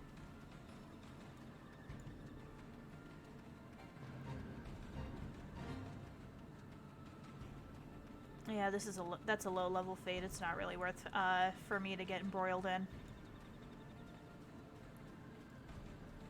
But I hope you all are just as interested and excited to get to Black Mage as I am, because I very much am actually having fun with this class.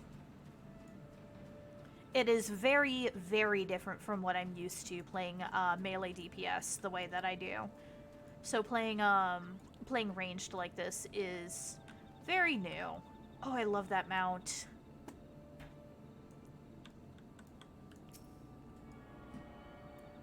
That's a Shadowbringer's mount because that is a Sin Eater. And I love it.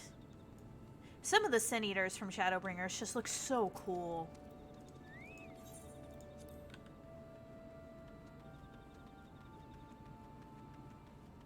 But of course, there's also a lot of body horror in Shadowbringers too, which is part of the reason why I love it so much. I actually really like body horror. Indeed, I am Amelin of the Twin Adder. I understand you're here to learn of the Sylphs, yes? For all their whimsy, they are a wary lot, particularly since the Empire has come to the Shroud. Earn their trust, however, and they're as friendly as any folk. They have their quirks, but so do we all, no? Would you know more, you'd do well to speak with the master of this hut, Rolf. He's forgotten more about the Sylphs than he'll ever know.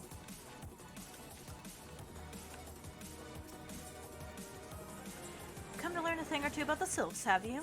Well, I'll tell you one thing, they're a peculiar folk. How peculiar, you ask? Well, just let me tell you. They're... Beg pardon, friend, my memory's just not what it used to be. I've seen much and more in my adventuring days, and it's all a clutter in my noggin now. Though I've shared my stories with those around the hut before, you might have more luck with them. The Sylphs? Yes, Father's told me his stories plenty of times. What I've always found most captivating is how their concept of etiquette is almost completely alien to our own. You do best not to underestimate them on account of their childlike looks, lest your face end up a mess of glyphs, squiggles, and chocobo scratches.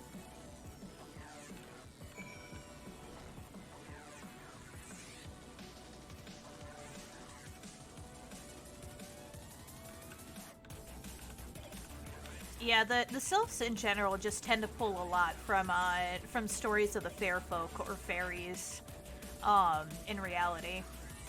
The quickest way to equip a woman's heart might be through her stomach, but don't even think of trying to foist your foodstuffs on a sylph. They sustain themselves simply by bathing in the sun, or so Rolf once told me. They are also literally plants, apparently. The sylphs? Inveterate tricksters and troublemakers, that's what they are. One day they're drawing marble faces on our masks, the next they're sending our young sentries falling to the bottom of a ravine. Tell them to stop and they just laugh at you. Rolf claims they harbor no ill will, but I dare say such pranks are no laughing matter.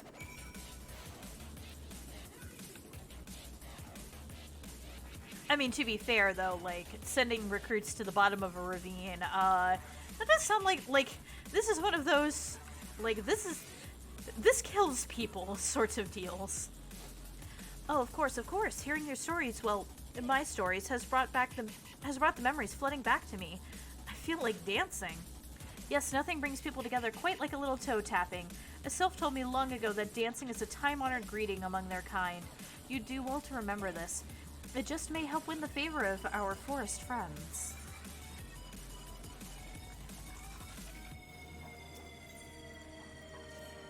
Oh, still here, eh? Great. There's one more thing you should know about the sylphs. They don't take kindly to guests who show up empty-handed. To earn their trust, you do well to bring along a...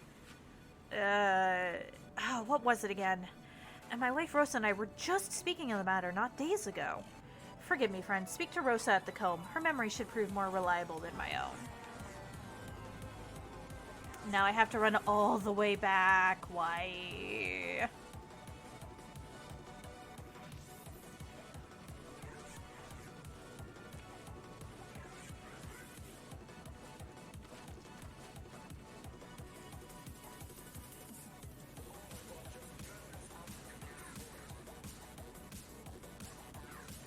But yeah, I really just want to get to Black Mage. Like, doing these quests is fairly quick experience, at least now. Like, the only reason why we weren't leveling up before is just some of those quests were taking so long because of all the cutscenes. Peace offering for the sylphs. Were anyone else, I'd recommend a jar of honey, but I fear that wouldn't get you past their front doorstep, dear. No. Their tastes run a bit more to the unusual. Are you perchance familiar with milk root? That's what we call the root of that most fiendish seedkin, the ochu. When chewed, it exudes a cloudy liquid that's said to induce curious visions in the imbiber. You'd not catch me dead trying the stuff, but the sylphs seem to enjoy it to no end. I've not seen an ochu around the comb in quite some time, but I did encounter a suspicious clump of grass the other day. Were you to stimulate it somehow, and with some of this amber syrup, for example, you might be surprised at what comes out. Good luck. Time to go kill some more stuff. At least some of the enemies here are a little bit higher level, so if I really need to, I can kill them.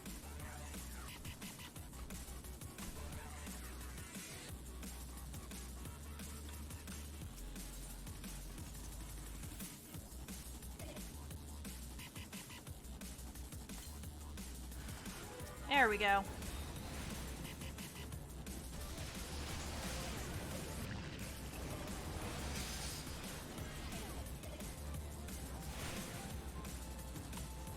And now we just set this thing on fire a couple of times and it's dead. Bye-bye. I wish killing these things, like, actually did more for my experience, but they're so low level compared to me now. Like, that's also why so many of the otherwise hostile enemies are ignoring me, too, is because I'm more than 10 levels above their level. Oh. In here? Yes. Ah, you're back. Was my wife able to direct you to a suitable offering? Milk root. But of course, those sylphs quaff that cloudy stuff just as quick as I do a flagon of mead. The effect's just about the same as well. Any road, a gift of milk root will have the sylphs calling you friend and sister the moment they lay eyes on it. Now let me wrap that up for you. I'm starting to feel a bit woozy. Ah, no. I just adjusted how I was sitting and then I freaked out again.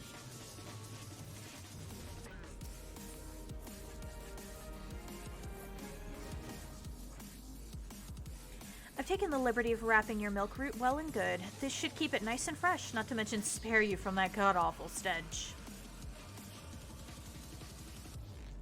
The sylphs love the stuff, but me, I'd rather bury my nose in chocobo dung. I dare say the reek even rivals the breath of the morble that put an end to my adventuring days. But I can tell you that story another time. You've much more important matters to attend to today, yes? The sylphs are an eccentric bunch, but I've shared their company enough to know that they're kind at heart. They'll not shun one whose intentions are true. May your parley be a fruitful one, friend, and do stop by on your return. There's a flagon of full flower mead with your name on it if you'd regale me with your adventuring tales. Ooh, mead. Yes, please, give me. Ah, and before I forget, don't go traipsing off just yet. Emmeline here would have a word with you. Travel in safety, friend, and do pass along my regards to the winged ones. I do love mead. It's so good. I actually brew mead on occasion myself. It's not difficult to do. It's good to see your knowledge of sylphic culture has matured. I see no reason to delay your mission any further. Upon your arrival at Little Solace, seek out a young sylph by the name of Kumusho. He has served as an intermediary between our peoples on many an occasion, and has the close ear of his tribe's elder. I see that Hawthorne has furnished you with some of that malodorous root the sylphs so adore. I have something of far greater import for you to deliver, a missive from the Elder Seedseer herself. To summarize the letter's contents in brief, it vouches for the integrity of our envoy, that would be you, and restates the Gridania's efforts to maintain a harmonious relationship with our long-standing friends of the forest. The war with the Ixal has taken a toll on our resources. We can ill afford to get mired in another conflict. I need not impress upon you any further the importance of this mission. May the 12 see you return with good tidings. Yep, let's go! And now we get to run again, because I am not getting my chocobo for a little bit yet.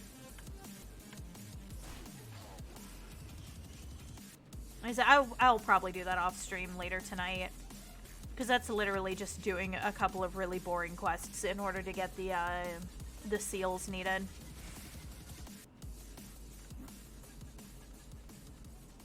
Oh hey, you're slightly higher level. Let's fight you and see how much experience I get.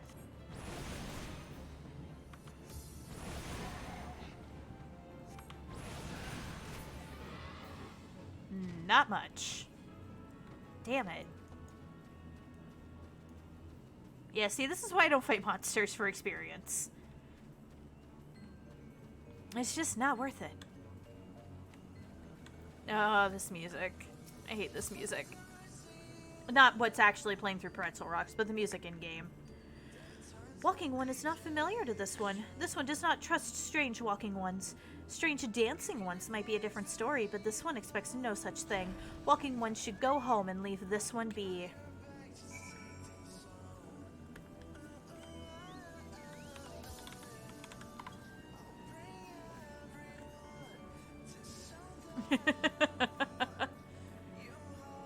As we do a little dance. Stupid onions. Yeah, basically. Though I think they're more cabbages than onions. I swear I was not asleep, just cards. Oh no! Jogi, did you fall asleep while you were playing Shadowverse? This one would welcome walking ones who moves like these ones. If walking one would talk to this one will answer. This one is a busy one, so walking one should speak with quick tongue. But also, welcome Bylock! I hope you're having a wonderful day so far today. Walking One would bring gift to this one. Walking One is most kind. Walking one brings Milkroot. Milkroot fills this one with great joy. This one gives thanks. Gives many, many thanks. No, in fact, I was deck building too hard. Oh, I see. Walking one carries message for Elder One. This one will deliver the message to Elder One. Walking one should not worry. Walking one carries message. Oh, I thought I clicked. I tried to get into Shadowverse because it does seem like a fun game, but I just couldn't. Hello there. We're envoys from Gridania, and we're here to treat with your people. Aye, we've come to pay our respects to your elder and to learn from him of your Lord Ramu. Who are these ones? These walking ones come from Gridania? Walking one become a dancing one and brought Milkroot, but walking one tricks this one. This one does not like tricks. This one will speak no more. Elder one is busy. Walking one should go home. Go home, you say? But the Sylphs of Little Solace have always welcomed Gridanian envoys with open wings. The letter carried by Lilith here is an oath of peace penned by the Elder Seedseer herself. Still you would refuse us? This one's reasons are no business of Walking One's. Elder One has no words for Gridania. Walking Ones waste everyone's time. Well, I never. Turned away at the gates. Whatever did we do to deserve such a rude welcome? Was Lilith's jig insufficiently jiggy? I'm as baffled as you, but something tells me recent events have our erstwhile fluttery friends feeling uncommonly wary. It would seem we've no choice but to ask around and see how we might earn their trust. Got lost looking at pretty cards though, so no progress was made. That's valid. The art for Shadowverse is really good. Why do I keep getting stuck in that specific pose? Like, what the hell?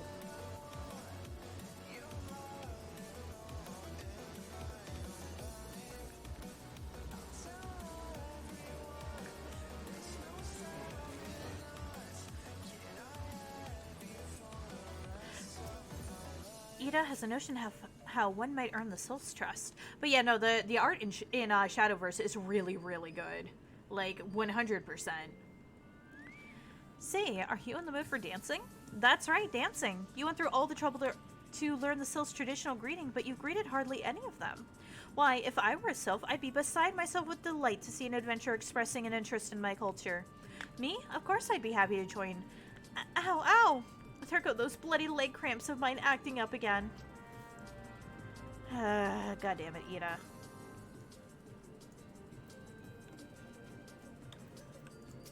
Now I have to dance.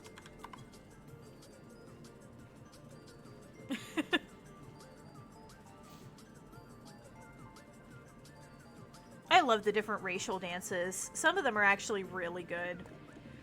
Oh, Walking One knows Jolly Dance. Jolly Dance fills this one with good cheer. Let these two be friends.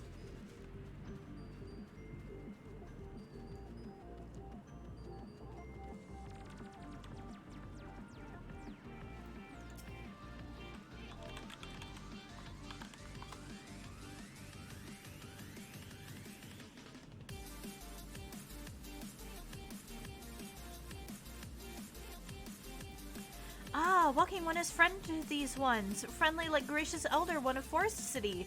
Knows how to dance into these ones' hearts.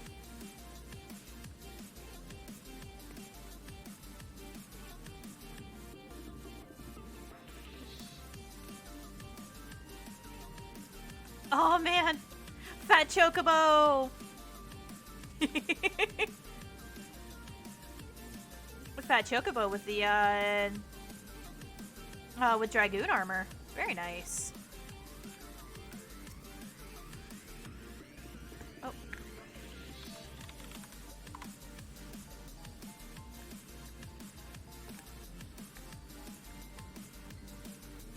And we dance again. Walking One would be a friend to these ones? This one is overjoyed. But this one keeps the ways of weaving a secret.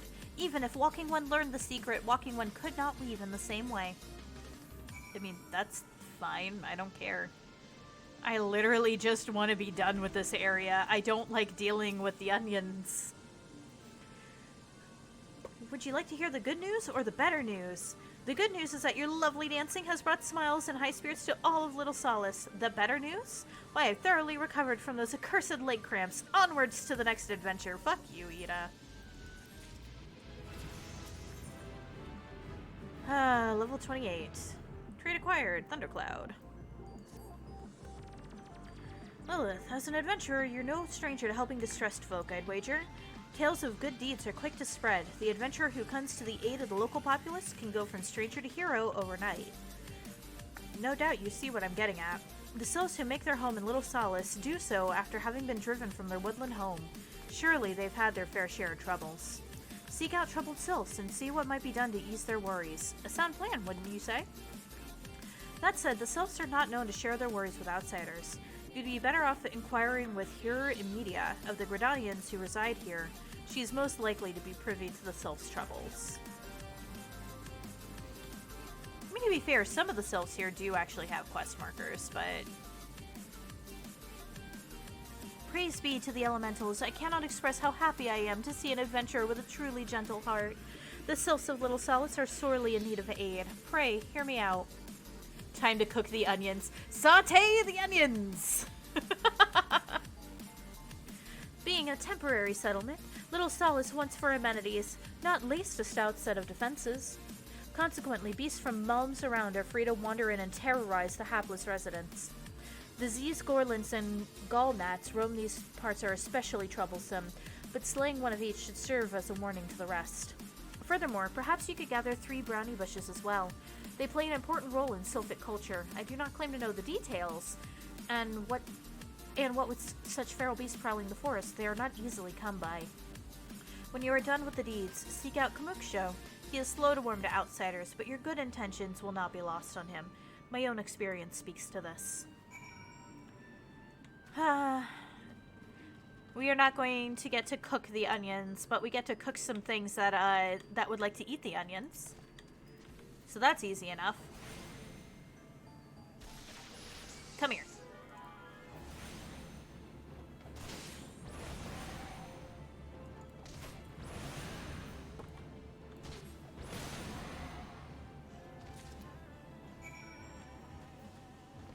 There we go, it's one of those. And now, what was it, gnats that we gotta fight? Oh, brownie bushes. I mean, what do you mean they're hard to come by? There's literally one right here.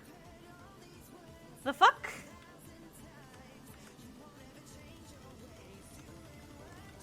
Like, a lot of these are far enough away that they shouldn't be a problem, or close enough that they shouldn't be a problem for y'all to get. I think it'd be best for me to go this way. Hard when you're lazy. Yeah, I guess that's fair.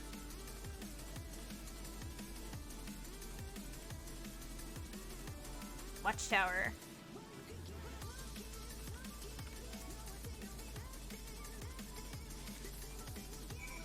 Alright, and then we gotta go fight something over here. That is a ton of lemurs. Oh, it's a fate, that's why. I mean, sure, I guess.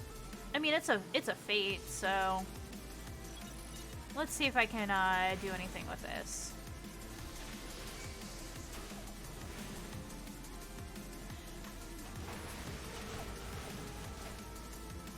I may not actually be able to beat this in time just because I am a squishy.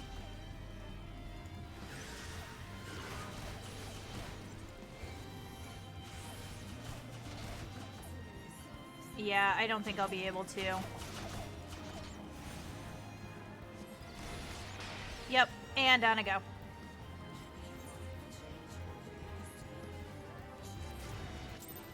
Use explosion. I don't have explosion.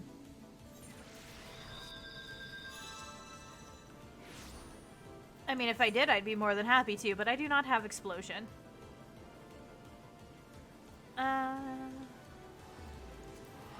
Back to the Hawthorne Hut. Or self-destruct. Nothing survives that. Yes, including me. I kind of need to be able to survive that in order to claim the experience.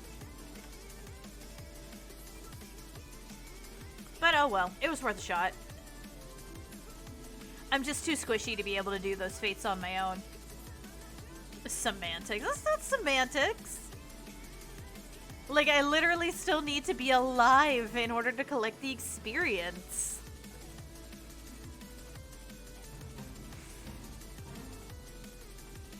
Yeah, I'm not joining the fate this time. Y'all can fuck right off. I need someone more physical to actually help me with those.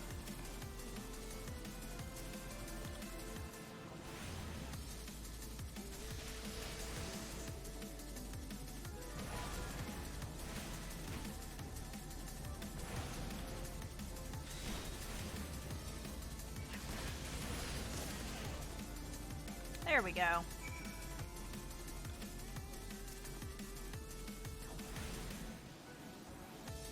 And just because you're here, I'm gonna kill another one of you.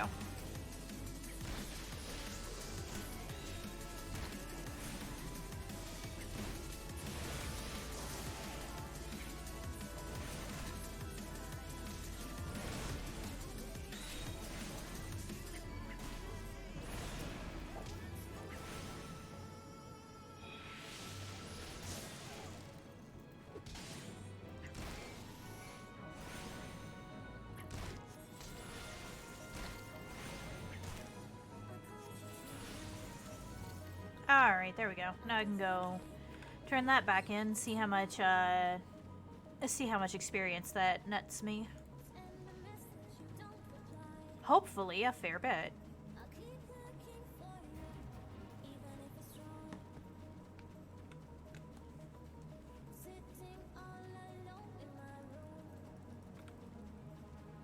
However, I may not be able to get enough experience to hit level 30 today, simply because I'm going to need to, like, actually eat dinner here real soon.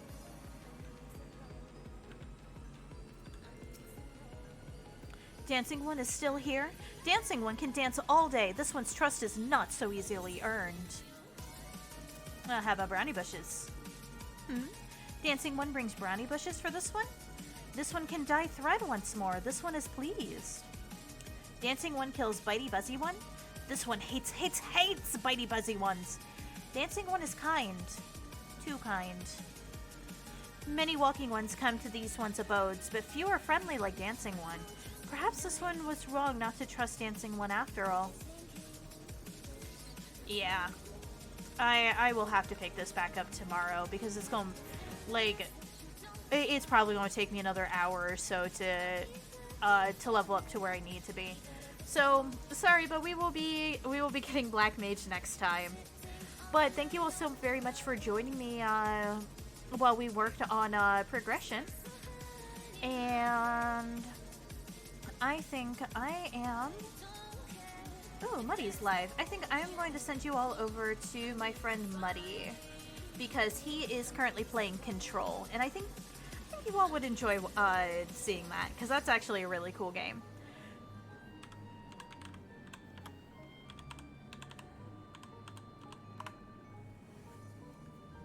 So once again, thank you all so very much for joining me. I always love seeing you all in chat and talking with you all. Make sure you all give Muddy some love. He is a wonderful entertainer and a good friend of mine. And enjoy watching him play Control. And I hope to see you again tomorrow, where I will actually be joining Hanu and Jeff McBiceps in a charity stream. So you all have a wonderful rest of your day today.